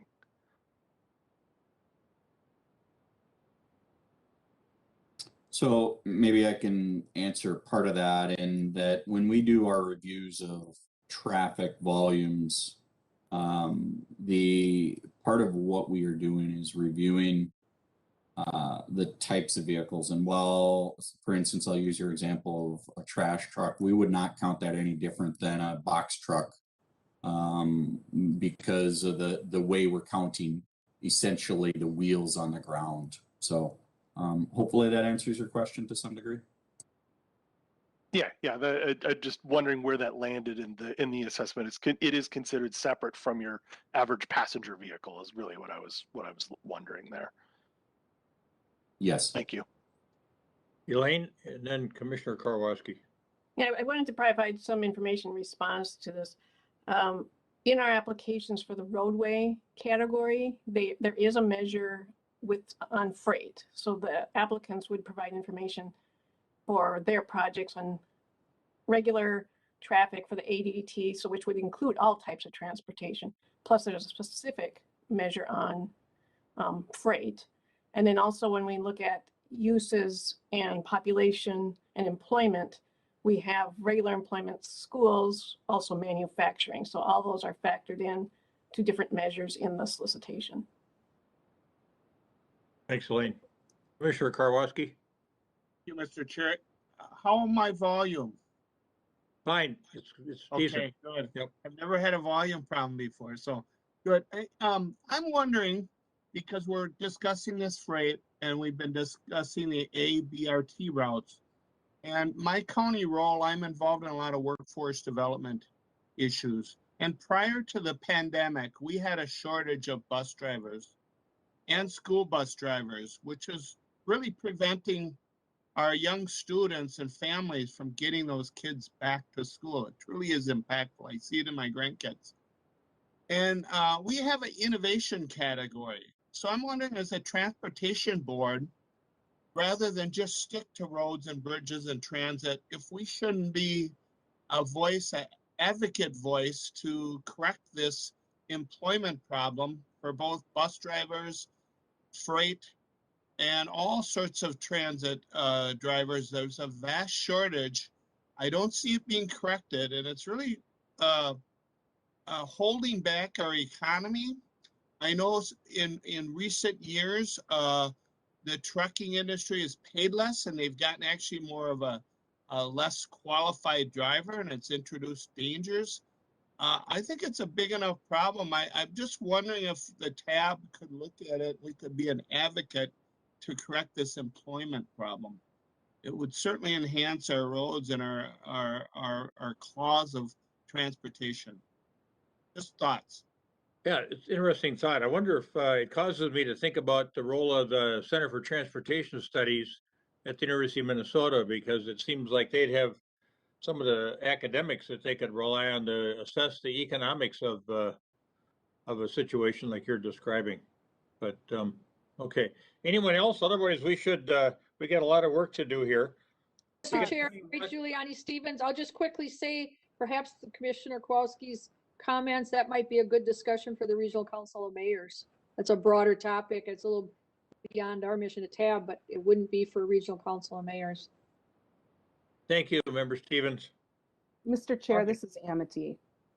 Yes, Member Foster. Thank you. I just want to, I read the article that you asked Elaine to send out to us, the City Lab article about transit and climate. And in it, they say that transit has to be more appealing and efficient than private vehicles to increase ridership. And I just want to say that I think updating the corridor, especially the B line, is part of that. And thank you for doing this. And I'm excited to see how the tab is going to continue to have our conversations in that context.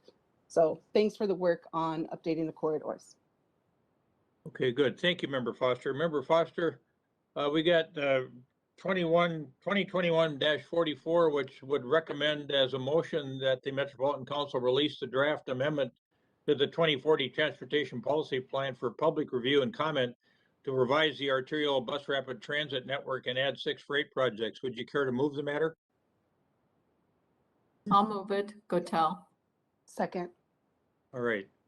Very good. Commissioner Gotell moves it. Member Foster seconds. Further discussion? Roll call, please, Ms. Ernst. Anderson, Aye. Bailey, Aye. Barber, Aye. Barnes, Aye. Morast, Crimmins, Aye. Dugan, Aye. Foster, Aye. Martinson, Aye. Geisler, Aye. Giuliani Stevens, Aye. Gotell, Aye. Hanson, Aye. Holberg, Yes. Hollinshead, Aye. Jalali, Jepson, Aye. Kowalski, Aye. Healy, Aye. Lindeke, Aye. Look, Aye. Buin, Aye. McGuire, Aye. Johnson, Aye. Petrick, Aye. Reich, Sanger, Aye. Schember, Aye. Stephenson, Aye. Ulrich, Aye. Williams, Aye. Windshuttle, Aye. Windshuttle. Aye. Thank you. And Workman. Aye. Thanks, everyone. apologize, Mr. We have an approved resolution 2021-44. And now we'll move on to 2021-45, which is a potential. I apologize. Morris was an aye. I was on mute. Pardon me? Thank you. Yeah. Morris is an aye. Okay. Now, 2021-45 is the potential adoption of the regional transit safety performance targets and approval of an amendment to the 2022-2025 TIP to incorporate those targets. And back to Chair Solberg. Thank you, Mr. Chair, and maybe in lieu of the long discussion on that item, I'll briefly summarize. This is a federal regulation for the Metropolitan Planning Organization to set and adopt performance targets. And additionally, per federal law, the council is required to include the adopted transit safety performance targets in the 22 through 25 TIP. That being said, what happened here is that all the transit providers in the region did cooperate with each other and set targets for their respective agencies, and those are reflective in the motion in front of you. All right. Questions for Chair Solberg? Yes, Mr. Chair. Yes, Member Sanger. My question is, I have a number of specific comments regarding the transit safety goals. And I want to know whether you want these comments now, or do you want to wait till we get down to 21, get down later to, well, maybe I'll just do it now. How about that? Sure. Okay. Go ahead.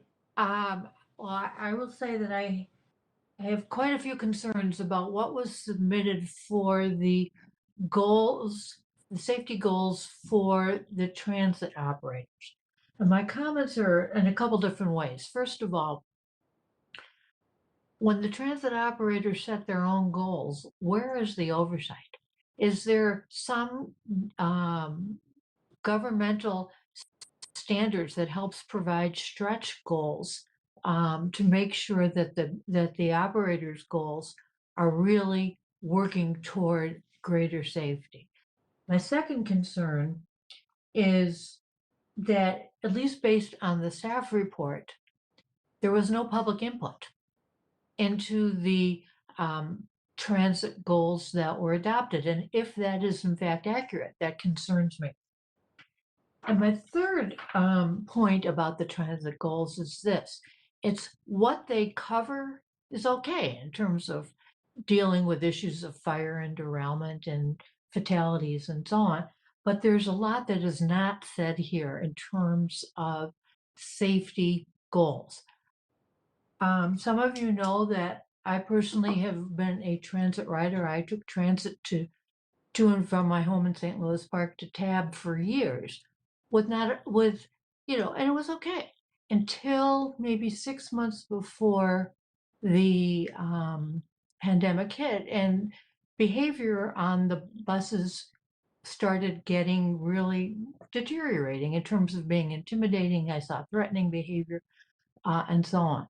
As I read the mass media recently, all through the pandemic, I see many references to people not riding mass transit because of bad behavior by patrons and health concerns, public health concerns, which is anything from issues of how COVID is handled on mass transit to, frankly, patrons peeing on the bus. And those kind of safety goals are not at all reflected in the goals that I see in this proposal that we're asked to approve. And so my concern is, how can we redo this process to make a broader set of safety goals and get public input on them? Yeah. Thank you for those comments. Anyone care to comment from a staff standpoint? I think Dan Payne is on. He may be able to answer that, or Cole. Yeah, Mr. Chair, I can speak to that really quick. Just to clarify that the specific targets here are federally required, and this is not the only goals or considerations that our transit providers have. It's just the ones that we have to adopt in our regional plans. And there's specific safety plans that each transit agency of a certain size has to produce, and those are available from each transit provider. And likely we're much more involved in terms of their production than these specific targets. But Daniel, do you want anything more? Yeah, I just would echo what Cole said, that each of these targets that are in the plan are the result of agency-specific planning processes to come up with these targets. So they've all been vetted through their own subsequent planning processes, meetings, and board approval for each of the targets. What we are saying here is that we just want to adopt them formally as the regional targets because we feel, since they've done all the work already of getting these vetted and approved, that they accurately reflect the safety issues that they are dealing with. So these are reflective of more in-depth planning processes already. And these are found in each of the agencies that were required to come up with them by the FTA, which is MVTA, Metro Transit, MTS, and Southwest Transit. Each of them are required to produce agency safety plans, and the targets reflect the targets in those agency safety plans. Thank you, Mr. Pena. And then Member Geisler. Yeah, thank you, Mr. Chair. I just wanted to have staff clarify, as far as this goal setting process, this is not meant to necessarily be an aspirational or stretch goal process. These are meant to be reasonable and attainable, and as far as what the federal goal setting requirements are. We have internal goals or desires that are higher or more aspirational, but these are meant to be relatively achievable, correct? That is correct. Great, thank you.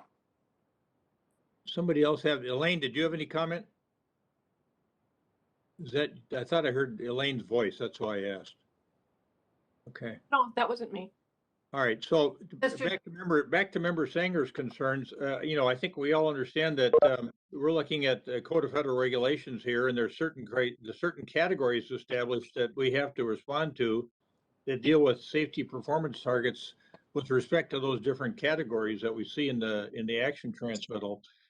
But she's raising some excellent points, and maybe Member Barber can comment on whether the council itself is taking up some of these types of safety concerns, personal safety, public safety concerns, public health concerns that Member Sanger has raised. What are your thoughts there, Member Barber?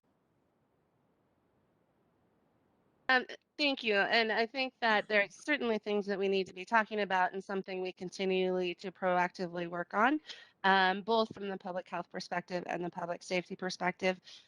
We have been working, not only taking a good hard look at ourselves, but also, making sure that we have increased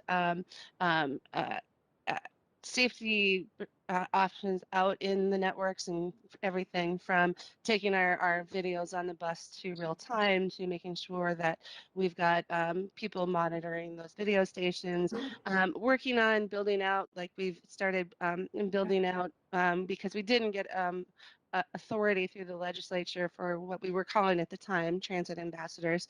We're looking at using some of our CSOs, or community service officers, through Metro Transit to also start being out on the transit system to help with the code of conduct kind of violations and have an additional presence, not as a uniformed officer, but somebody who you can identify as working with Metro Transit, but in a different role. So we're trying some of these things. We know that some of them are going to work really well and some won't. So, it's sort of now as we start to roll some of these new initiatives and public safety initiatives out, it's when we do need feedback of what's working well and what isn't, because I think that's really critical. Because for me, as we're at this particular time, as we're moving through the pandemic, we want to start building our ridership back up. So the things that Member Sanger is bringing up are absolutely critical, because in order for people to want to be on the transit system, be engaged with the transit system, they have to feel safe, both from a public health and a public safety perspective. So it's definitely something we're talking about all the time, but we do want feedback, especially as we start to roll out some of these initiatives to see, because to me, that's the key, is what might work and might not work, might differ by mode. We all take different modes, myself included. So I would definitely seek input from our transit riders from this group and beyond, to kind of let us know what is making a difference and what isn't. Member Sanger, would you put into written form your concerns? Oh, yeah. Thank you. Who would you like me to send them to? Send them to Elaine, please, and then I want to give it some thought as well. Okay, I would like to make a comment in response to what I have just heard, which is, in my experience, in my professional life, if you don't identify a goal and measure your progress toward that goal, then it's a low priority and it doesn't happen. And so while I can understand that the federal regs may say there are specific safety issues that we do have to set goals for, at least as far as I know, that does not preclude Met Council setting other goals and working toward achieving those other goals. And so I would say, I would really like to see Met Council not just talk about it. I would like to see Met Council identify specific types of goals to address these behavioral issues and these public health issues. And frankly, I would volunteer to help work on that process if somebody wants me to, because we need to put a lot more attention on this, or we will not have increased ridership. And I know that's important to you. So that's precisely the reason I wanted you to put it in writing. Okay. So we can think about both a federal approach and a local approach. Okay. And a regional approach. Mr. Chair, it's Matt Hollinshead. Yeah, Member Hollinshead. I Member Sanger just said what I was going to add, which is we do need goals, we do need metrics. I've been thinking about this for a long time. Everybody knows about how low the ridership is now. I hear almost weekly and if not daily from people who don't want to ride transit because of these concerns. And so I would love to work with Member Sanger or whoever else wants to work on this. Mr. Chair. Yes. Can I just clarify one thing here, that this action today is the MPO recommending or recognizing all the work that transit providers are doing, but it is not inclusive of all things that Metro Transit or Southwest or MVTA are doing for safety. It's just something we have to do to satisfy federal requirements to recognize the specific element of the safety action. But there is a lot, certainly a lot more, and Councilmember Barber, knows about this, that all our providers are doing, and they do have more expansive goals related to safety that are above and beyond this federal requirement. So I just wanted to clarify, this is a very administrative action on federal requirements, but there's certainly a ton more going on with individual providers. Yeah, Member Foster. Yes, thank you, Mr. Chair. And I don't mean to belabor the point, and sometimes I disagree with what Metro Transit is doing around public safety on buses and trains, but they have been doing a lot of work and intentional work in engaging the community, riders, doing community engagements, hiring more CSOs, hiring more police. Like, there is actual real intentional work happening around increasing safety and ridership on the buses and trains, and that shouldn't be dismissed. And Member Barber has been leading a lot of that. So I would just encourage the people who want to work on this to reach out to her, reach out to me, and get connected in. It is happening. So, thank you. Thank you, Member Foster. Yeah, and to Mr. Hineker's point, I think we all understand that we're looking at certain categories of safety performance measures that we have to report out on, but it did lead to that broader conversation, which is, I think, an important one to be having too. So let's go now to the requested action, which is the adoption of the regional transit safety performance targets. and Mr. approval Chair, of- I'll move it forward, wind shuttle. All right, thanks, Mayor. Is there a second? Second, Johnson. All right, we got a motion and a second on action transmittal 2021-45. Any further discussion? Roll call, please, Ms. Ernst.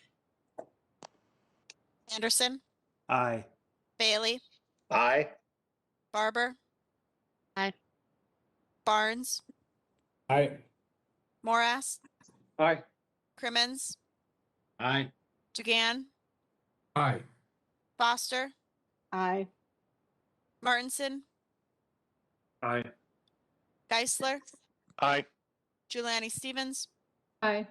Gotell, Aye. Hanson, Aye. Holberg, Yes. Hollinshead, Aye. Jalali, Jepson, Aye. Karwoski. Stan, are you there? Aye. Healy, Aye. Lindeke, Aye. Look. Look, Commissioner? There he is. Ewan, Aye. McGuire, Aye. Johnson, Aye. Petrick. Petrick. Reich, Sanger, Aye. Schember, Aye. Stephenson, Aye. Ulrich, Aye. Williams, Mayor? Williams, Windshuttle, Aye. and Workman. Thank you, everyone. 2021-45 is adopted. Now we're going to get into the hard stuff. So we got, I know we'll see how it goes here, but 2021-48 is something we've been talking about for a few months now, and that is this unused CMAQ money, a little over $5 million coming back with respect to that Manning Park and Ride that never got built. And so there's some differing opinions that are coming out of funding and programming and TAC, and we've got to resolve that here at the tab. And so I'm going to turn it back to Chair Solberg, and he can walk us through this. And I think Elaine will be of assistance here as well as we try to figure out how we want to deal with this, these funds that are going to be returned that fall into an unusual category because we have no existing policy on how to use or allocate what staff would call old funds, something that was allocated about over a decade ago. So I'm going to turn it now back to Chair Solberg. All right, thank you, Chair. And again, I think you've already hit on it that this is a complex subject, and TAC and its Committee of TAC Funding and Programming had differing opinions on the recommendation of how to allocate these funds. And so again, some background on this is these were originally in the TIP in 2013. They were subsequently, the funds themselves were broken out into different pieces. And that's how we got to recommendation previously of 5 million.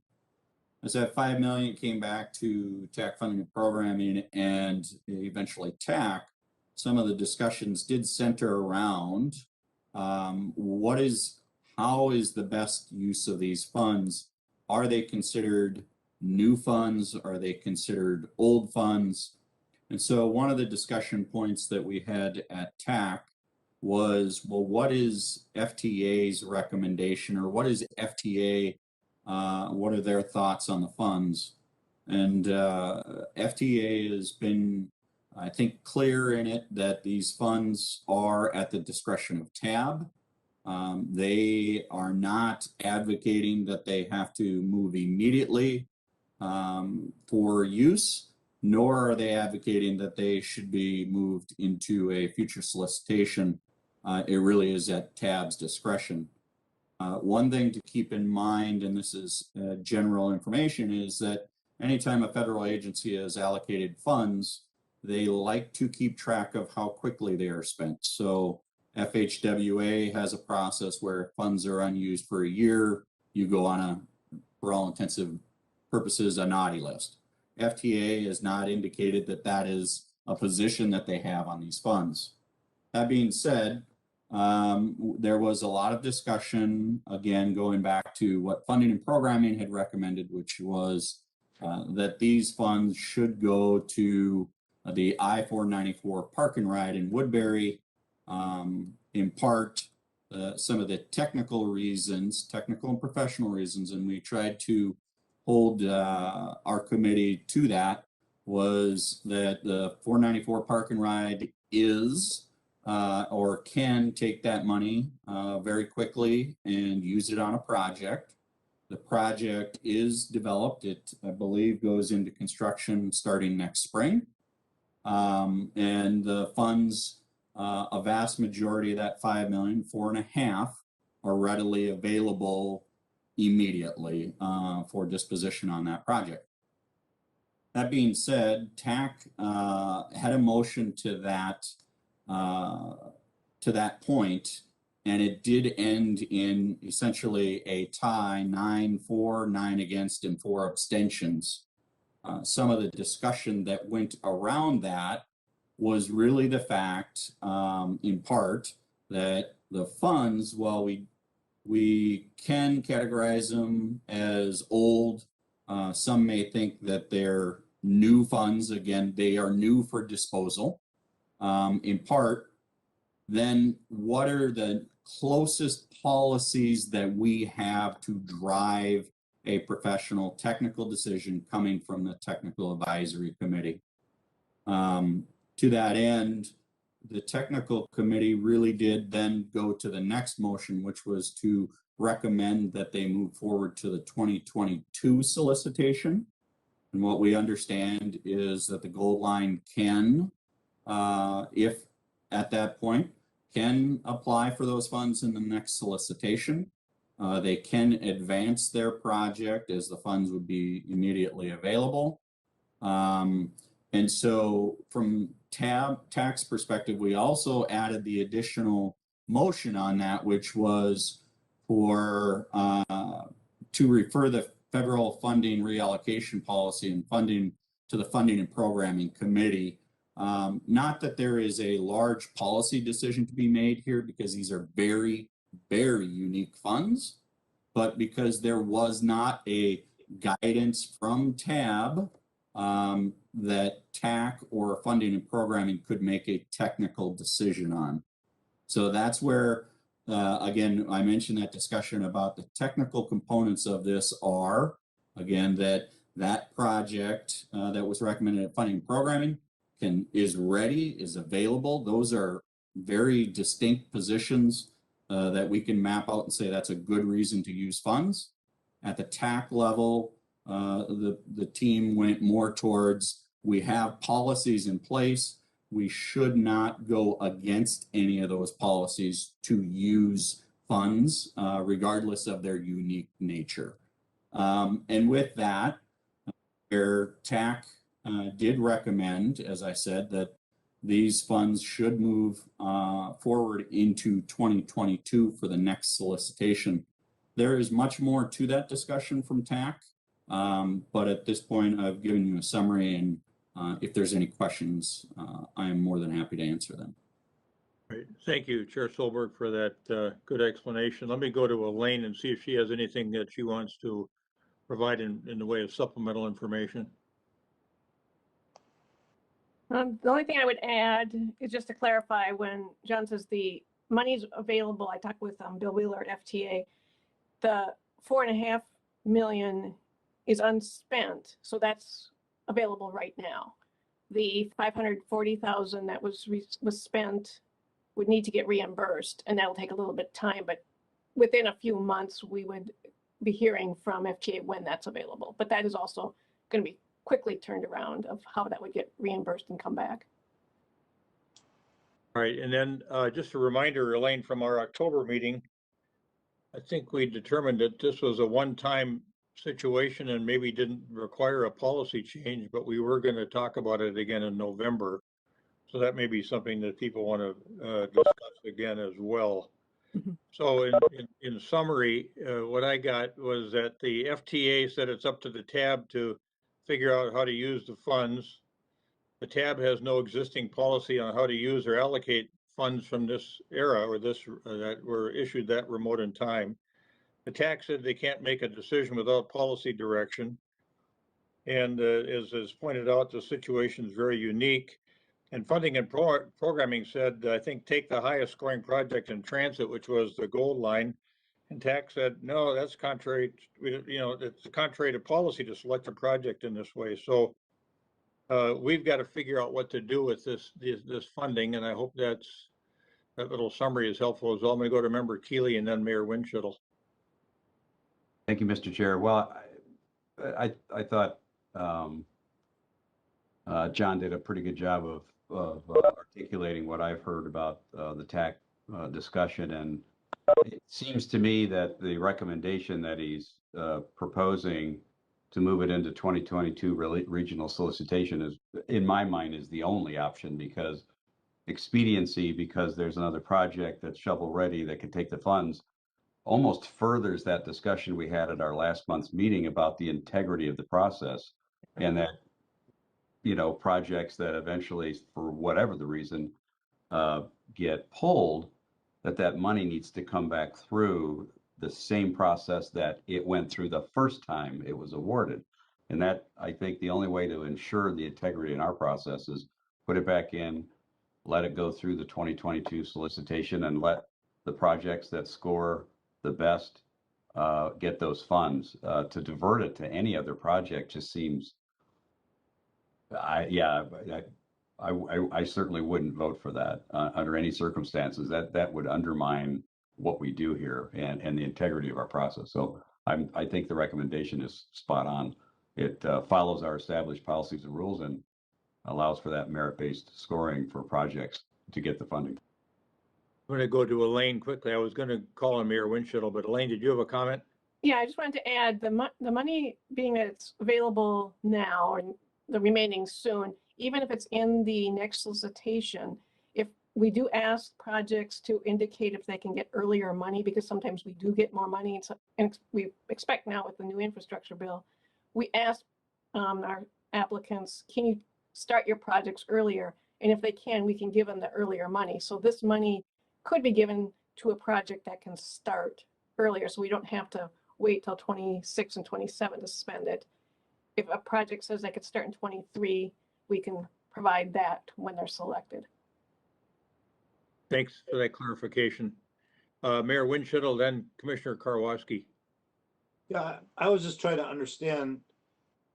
The money came back from a parking structure, and there's talk about giving the money back to, is it the same thing or is it different? I didn't understand what that, are they two different projects or what is it? That confused me a little bit. Mr. Chair, this is Mary Giuliani Stevens. I can answer that a little bit, Mayor. This Gold Line project, as it originally started, was going to run along the I-95 corridor and end up in Lake Elmo. And the park and ride was that park and ride at the end of the route. Lake Elmo had an election, and the new city council decided to opt out of participating in the Gold Line. It had a significant progress already, and so Oakdale and Woodbury decided to continue along with all the other communities coming out of Union Depot. And so the new line goes to Oakdale, and then it crosses over I-94 at Bielenberg. And the new ending point is now a park and ride and or parking structure. So same project, but the end point is different. The dollars, if they were given back to the Gold Line, would go to the park and ride in the new location. And staff can correct me if I'm wrong on that, but that's kind of the short summary of how the monies change from getting spent there to the recommendation that it gets spent at the end of the new line now. That is correct. And the way we have our policy set up and we select projects, the money has to be spent on the project that was selected. It cannot change locations. So that's why the money had to come back. They couldn't just move it to a new location. Okay, well, and that makes sense because it was kind of confusing reading the report, and I read it multiple times and I just didn't quite understand. And then the second question, Elaine, the previous time that you spoke, did you say that the 500,000, the additional money, is now does need to be reimbursed? TAB approved that last month to have Metro Transit return all the funding unspent, plus the development funding that was spent on the park and ride, because the park and ride was not completed. This is what all the roadway projects have always done. If they start a project and then don't finish it, they have to turn all the money back. And TAB last month agreed to let Metro Transit keep the funding where they purchased the buses that were used, but return all the money that was tied to the park and ride. Okay, so it's not the bus, when you're saying returning all the money, it's not the bus money. No. Okay. Yeah, the total money was 7.2 million. So 5 million is coming back. All right, that was where, again, because when you said they have to return all the money, because I believe that's what they should do, is return it all, the 7 million. So, all right, that helps me understand that. So, all right, thank you, appreciate it. Thank you, Mayor. Commissioner Karwoski. Thank you, Mr. Chair. First of all, thank you to TAC and the TAC Funding Committee and all the work they've done. I think Mary Steffens was the mayor of Woodbury during that time, and I think she accurately describes what happened. I know at the last meeting, there was some talk of something changed, why, like as if there was misdeeds, and really nothing was inappropriately done. Transit lines take a lot of years to implement. Next year, we'll be breaking ground on the Gold Line. So as Mary Steffens pointed out, rather than investing, it's the same product, the Gold Line. It was awarded to Lake Elmo. It's shifting to a park and ride or end of the line in Woodbury. Woodbury's embraced the product, the Gold Line. We're also a partner with Ramsey County. They're equally supportive. So we noticed that the funding committee had recommended by a pretty solid margin to just award the money to the park and ride in Woodbury for the Gold Line. And then more on a split vote, tax, was indecisive on that. And Washington County supports the most transparent method of returning this money to the 2022 solicitation. Washington County will resubmit. As you look in the chart, the Woodbury Park and Ride is clearly the highest ranked project. And what the FTA says about spending this money when you rededicate it, they would prefer to have a project that's ready to be shovel ready. So we're confident the process will work for Washington County. Our number one priority currently is the park and ride by quite a bit of margin. We think it's most ethical to put it in the 22 solicitation. We'll reapply, and hopefully the Woodbury Park and Ride on its merits will get the money, receive the money. As everybody knows, especially the end of line park and rides are very expensive. And just for clarity, I think if it was voted on to return the money, make it part of the 22 solicitation, it would elevate the midpoint. That's not in the motion. But this is where Washington County stands. We wouldn't be opposed to it immediately being appropriated to the 494 Woodbury site, but we think from a county perspective, it's most ethical to go back to the solicitation, let the process work. Thank you for your time. Yeah, thank you, Commissioner. Thank you for those thoughts, consistent with Member Keeley and Member Geisler.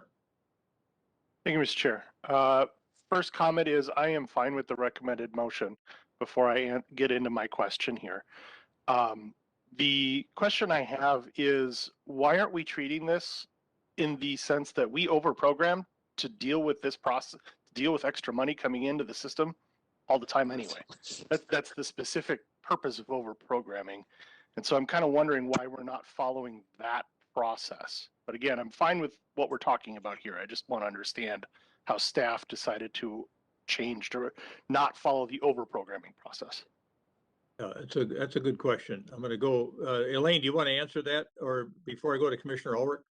Well, when we go into overprogramming, we look at our current year, and right now our current year is not overprogrammed, so we don't have any additional projects to take money. And this is also transit funding. One option we do have as part of the policy is ask if any transit projects can move earlier, and then that way it can become future year money. And we had no current transit projects in the next couple of years that could advance.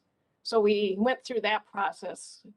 And so the next step was either funding current projects at a higher rate that they received at their maximum 7 million, but could take more federal funding to get up to the 80% federal. And that was one of the options. And that was not approved by the committees either. So, and this is also CMAQ funding, and it's limited which projects can take CMAQ dollars.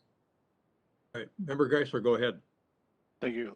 So just to maybe clarify that, so these funds are a little more pinned than the general funds that come back in the overprogramming sense, where they could kind of they're on the overprogramming is meant to potentially hit all categories. These are tied in a little bit tighter to where the monies can go. Yes. Correct. CMAQ funding is limited which types of projects that they can be awarded to. Excellent. Thank you for the clarification. Great. Thanks for the question. Commissioner Ulrich. Yeah, I just have like a housekeeping type question. In these votes, when I hear there were abstentions, to me, that's troubling. I think the only appropriate reason to abstain is if you're going to personally benefit or have some personal conflict of interest.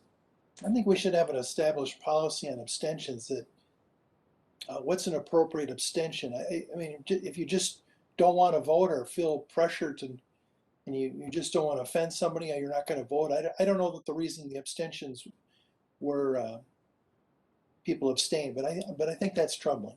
That we ought to clarify that what's an acceptable abstention and what's not. That you should all really be voting. All right, we'll take a look at that from a Robert's Rules of Order standpoint. Take a look at the traditional definition of abstention and deal with that. I can actually respond to that. We had a few alternates at the committee meeting who had not been following along in the process from the initial decisions and didn't feel that they could weigh in on that. Okay, well that's helpful. Chair, and yeah, just an additional, there were some that came into the meeting late that didn't feel it was appropriate to give a vote when they hadn't heard the whole discussion in the meeting. So, all right, thank you for that clarification. Mayor, did you put your hand back up? Okay. All right. We've got a proposed action 2021-48. We've had some comment around that. The requested or recommended motion is that the tab move roughly $5,044,400 into CMAQ funding, into the 2022 regional solicitation and to refer the federal funds reallocation policy to the Funding and Programming Committee for discussion on possible revision related to what we've talked about as past funds, those stale funds.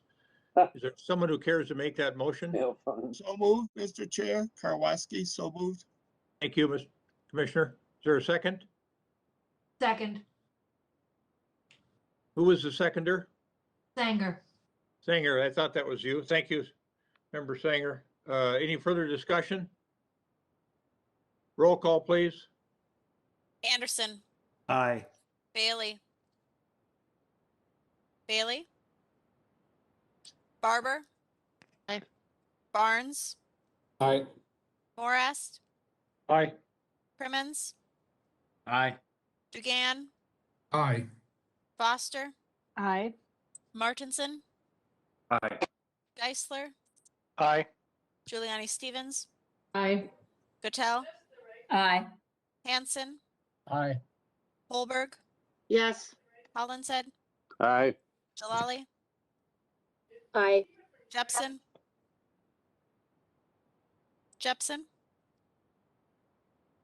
Karwoski, Aye. Healy, Aye. Lindeke, Aye. Look,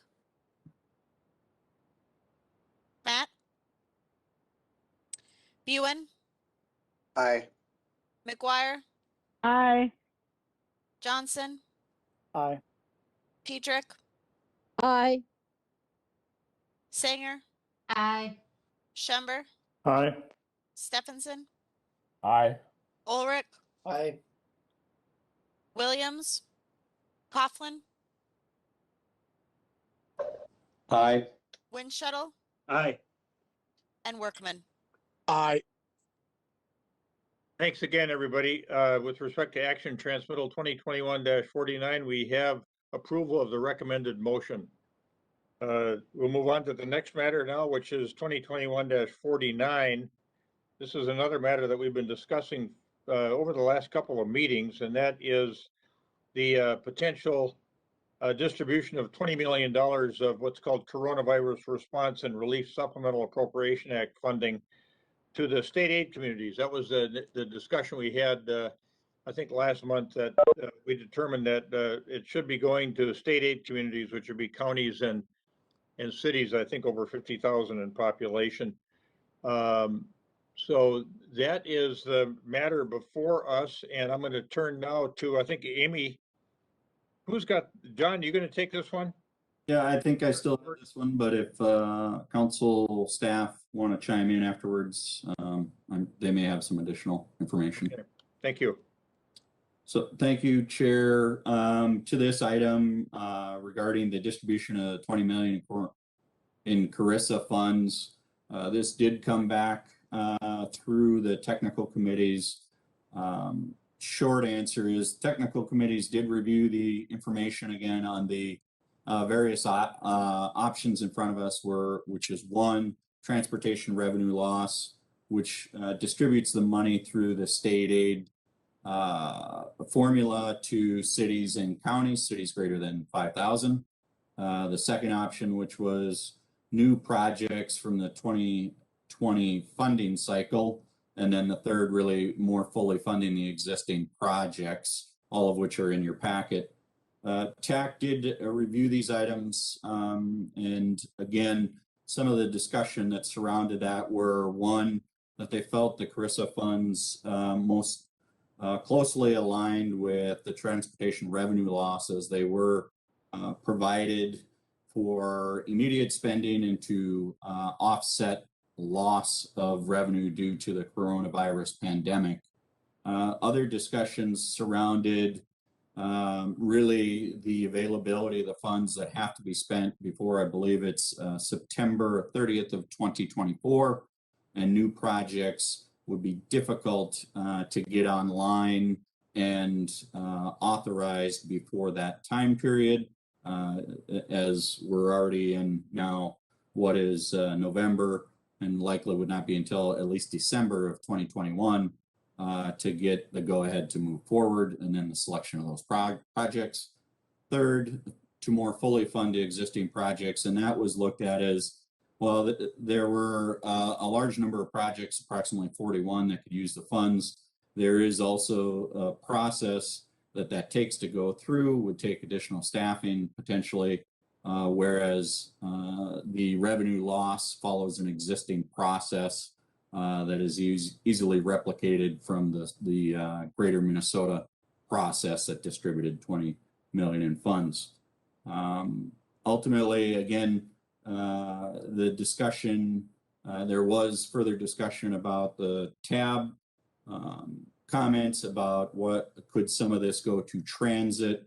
The comments that came back to us from staff were that although transit in the region has already been provided $725 million in operating funds and is balanced, their budgets are balanced through 2025.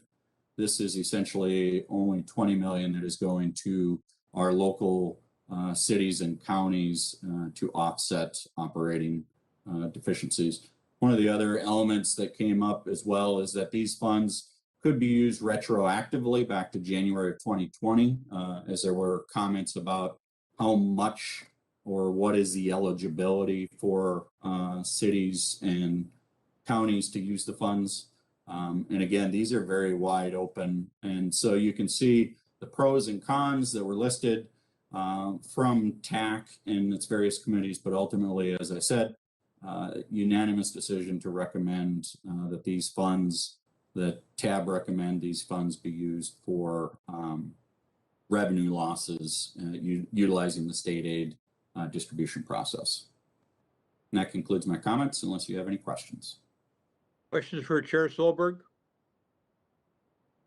So the TAC conversation and decision was consistent with what the TAB discussed, and that was help cover operating losses for those state aid communities, whether it's a county or a city, and help cover operating losses, as I recall, through maybe 2025. The funds can be used for any operating losses. They can essentially pay for a variety of issues, but ultimately do go back to the counties as far as, like I said, January 2020, but could be utilized through September of 2024.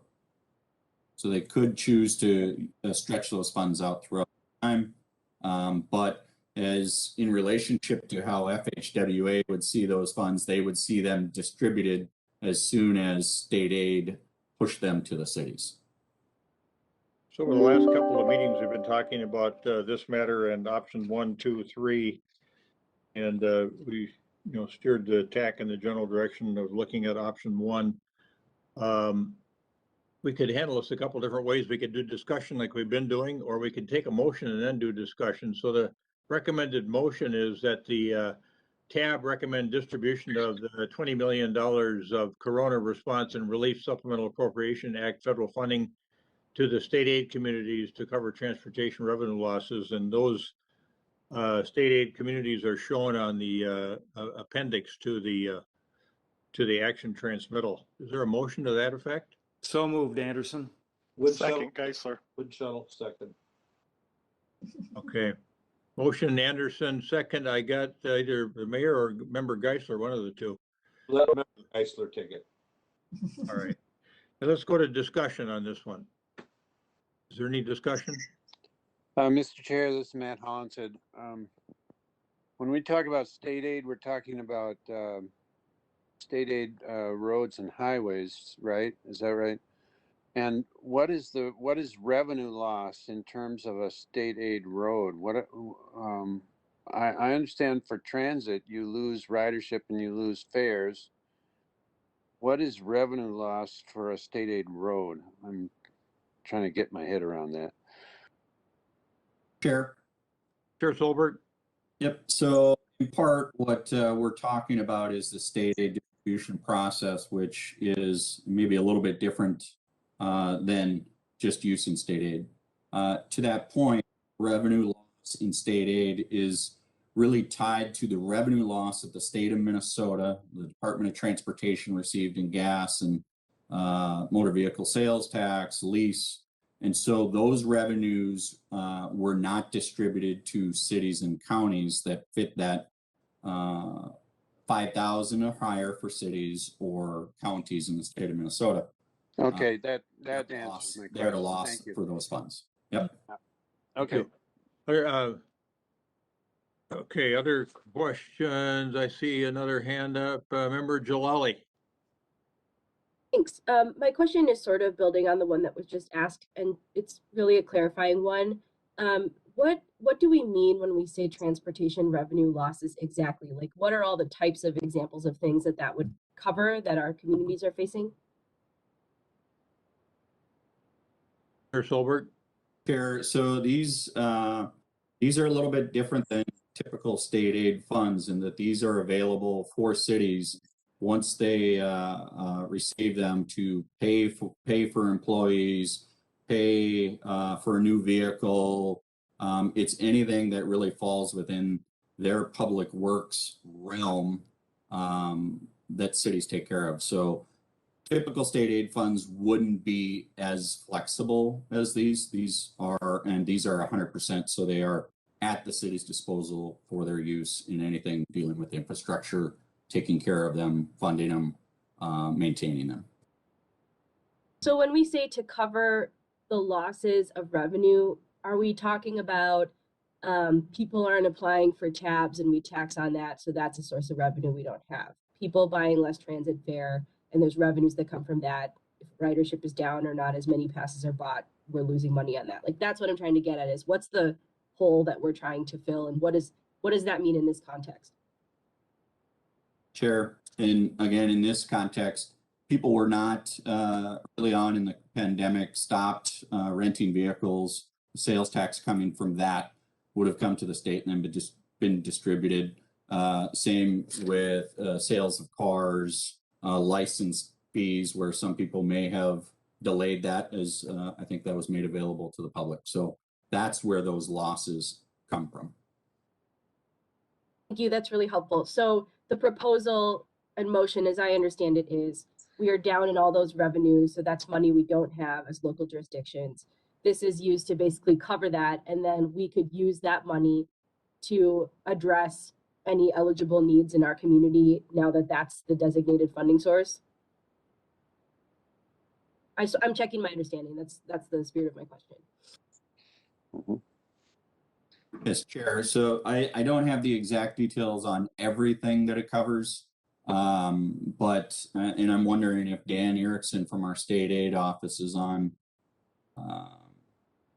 and I don't necessarily see him, but I'm here, John. Oh, you are. Dan, there you go. You can sound smart now and I can shut up. I don't know about that, but I do know that there's a lot of flexibility with the use, and I would say that the main loss of revenue was just because people stopped driving, so there was less gas tax, and so that but it's the motor vehicle sales tax, it's the lease vehicle, it's the gas tax, it's registrations.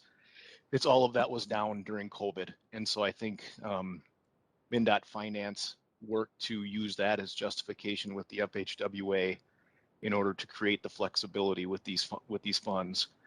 And so I think that was kind of used as the justification. And I don't think this fully covers all the losses, but this, covers some of them. But it would basically help us absorb losses. We're not talking about, meeting existing need. It's just that we're literally down revenue from pandemic effects. And so this is like sandbagging kind of. Correct. Like shoring up our, okay. I don't have other questions, but I was just trying to make sure I understand what exactly we're talking about here. I really appreciate people explaining. Mr. Chair, go ahead. As Matt Holland said, I just want to make the comment that this highlights for me something which has been an asymmetry forever, which is that the money that goes into roads is much less visible in terms of a tax payment from people than is the fare that you have to pay whenever you get on a bus or a train. So that's a motivational disparity that I've been concerned about for a long time. I just wanted to make that comment because I don't know what the answer is to that, unless you want to pay something every time you go out to your street and use it. But there is an asymmetry there, which is why I asked my question. Thank you. Thank you. Member Jalali, had you finished your line of inquiry?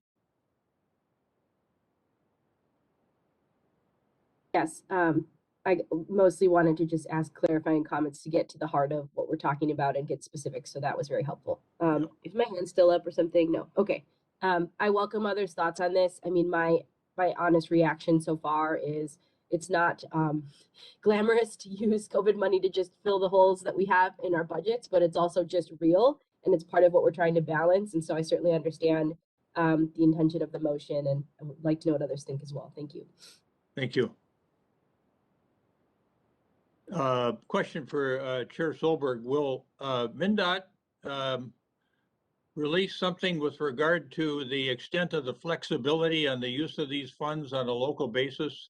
They would theoretically get disseminated if this resolution passes based on the state aid formula, but then there's, as I understand, a great flexibility in how they're used locally to help with some of the shortfalls that you described from MnDOT.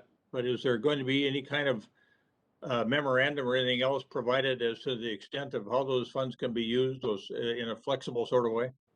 Chair Hovland, I might have Dan answer that because there is a prescribed process that state aid has established to, in part, make sure that there is accountability for the funds as well. So I'll turn that over to Dan. Yes, thank you, Mr. Chair. And just to introduce myself, I'm the Metro District State Aid Engineer. And so we've kind of been on hold with this. The Greater Minnesota $20 million that got distributed, I know about that process. And so this is going to work the same way. So I can speak to that. There's a lot of flexibility, but essentially, once we get the go ahead that this is how it'll be utilized, we need to authorize the money through the FHWA. So that'll take a little bit of time, probably take us into the beginning of next year.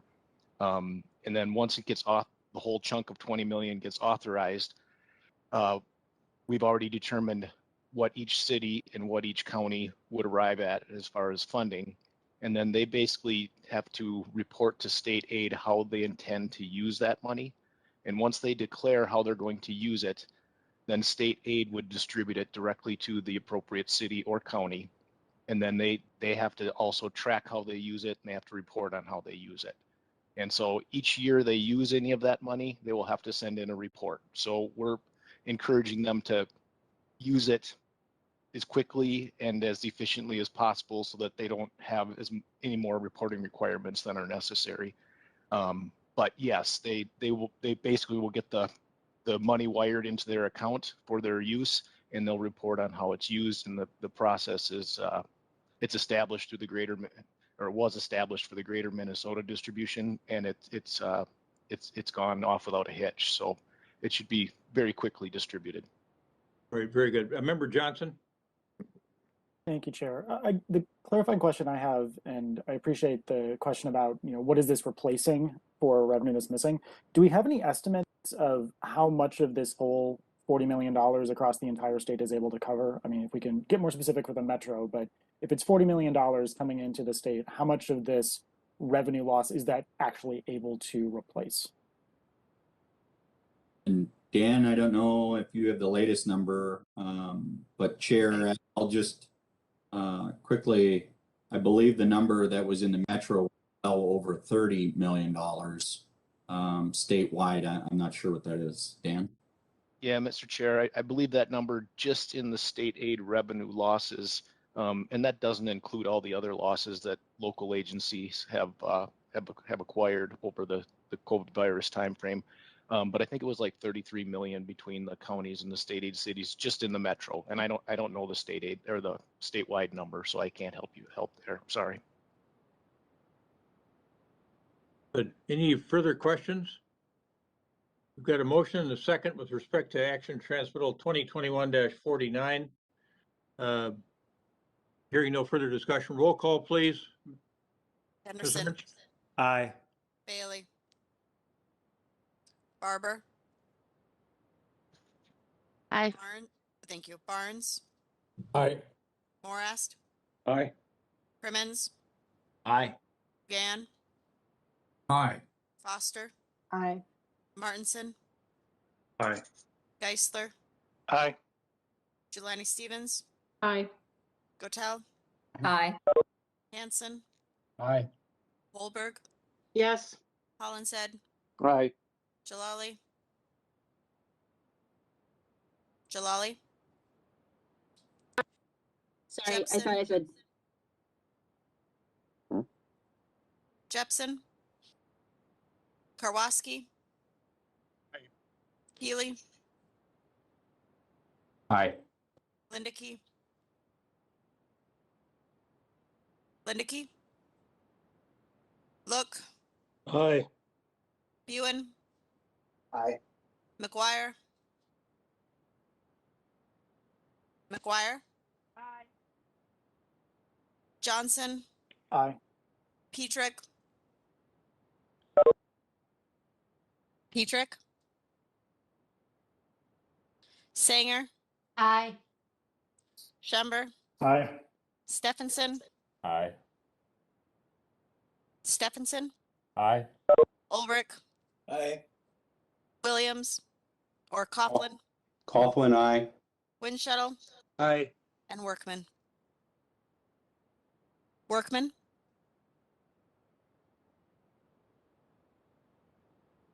All right, 2021-49 is approved. Thanks, folks. One matter to go here. Hopefully it'll go fairly quickly, although it's got some issues around it as well. 2021-51, Amy Venowitz is going to handle this matter. And it's dealing with potentially accepting the public comments and approving the 2022 regional solicitation application for release. And it's a timing issue, so if you can stick around, we could use your presence here so we don't lose a quorum. Thank you. Amy? Yep, thank you, Mr. Chair. So I do think we can get through this pretty quickly, but I also don't want to downplay the importance of this motion. As this adoption today or release of the application really is the culmination of your work over the entire last year on revising the solicitation and getting it ready to go out in 2022. So the motion that is before you today is that the tab accept the public comments for the 2022 regional solicitation and approve release of the 2022 solicitation. Just as a reminder of what the process has been for the past year, we've been talking about various pieces of the regional solicitation, a lot of technical committee work, also our own work group that designed the unique projects category.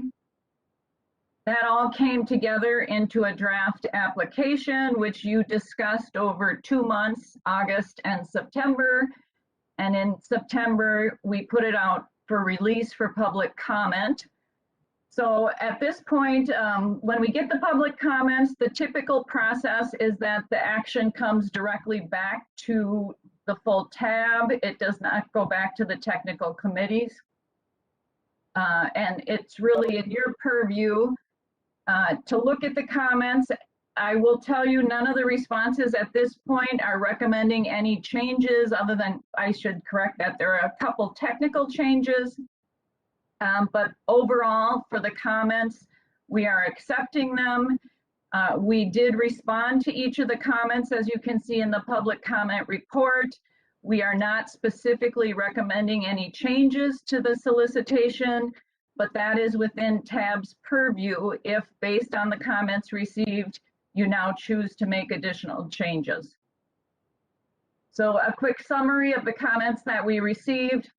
We had 58 individual commentors. That would be individuals, cities, counties, or advocacy groups that submitted comments. Among those commentors, we have 92 what we're considering actual unique comments. Many of those comments are kind of one comment. They're the only individual or entity that made the comment. But within the action item, you can see a few of the themes that we did pick out among the comments. The biggest theme being there were 40 comments of the 92 centered around shifting money around among the modes.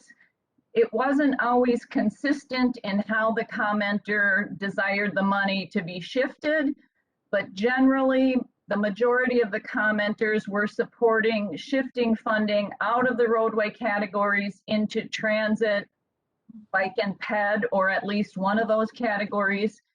Though I should also note that there were 5 comments that supported roadway funding and actually requested shifting additional funding into the roadway categories. So that was by far the most common comment that we received. Along with those comments, we also often had comments about climate change in general, and that within the regional solicitation, we really need to pay attention to climate change and spend our funds in a way that can best mitigate climate change within the region. Some of the other comments we received centered around safety, and specifically bike and ped safety, and desiring that we spend additional funds on assuring bike and pedestrian safety within the region. And then also a number of what we call project-specific comments. So not any one project in particular, but a number of projects that were called out that individuals supported or wanted to indicate their support in favor of that comment. So that's the summary of the comments that we received. As I noted, at this point, we did attach the draft solicitation. There are a couple of additional technical changes that Elaine might be better at noting. I don't think any of them are overly important. So beyond that, we are not suggesting any specific changes in response to the comments. And if TAB so desires, you can accept the comment and release it for application, which will actually occur in February of next year. Lots, folks. Questions for Ms. Venowitz? All right, do we have a motion to accept the public comments and approve the 2022 regional solicitation application for release? Wind shuttle moves. Gotel seconds. Gotel seconds. All right. Further discussion? Mr. Chair? Member Dugan? Yes, thank you, sir. I want to thank Ms. Venowitz. That was a great explanation, and just really good, clear explanation of the importance of the application and what it's going to accomplish as we go into the funding next year. So thanks, Amy. All right, Member Jalali?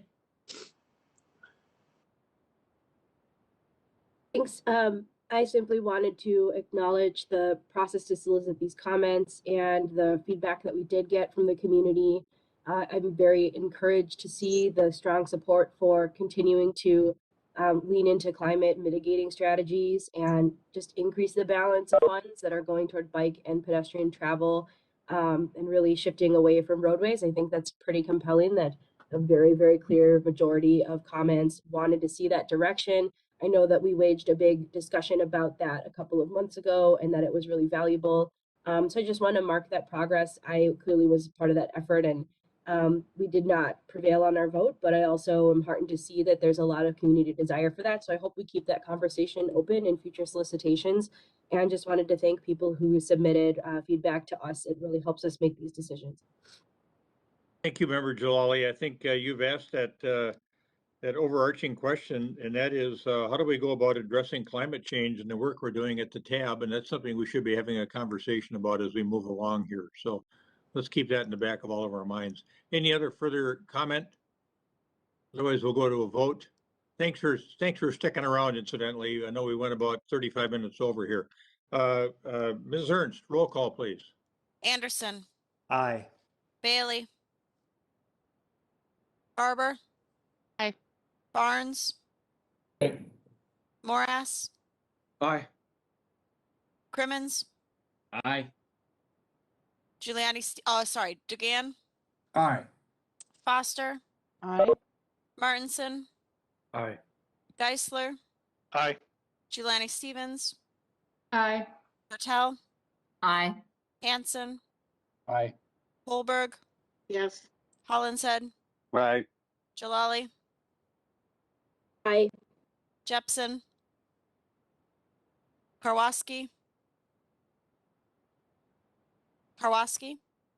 Aye. Healy,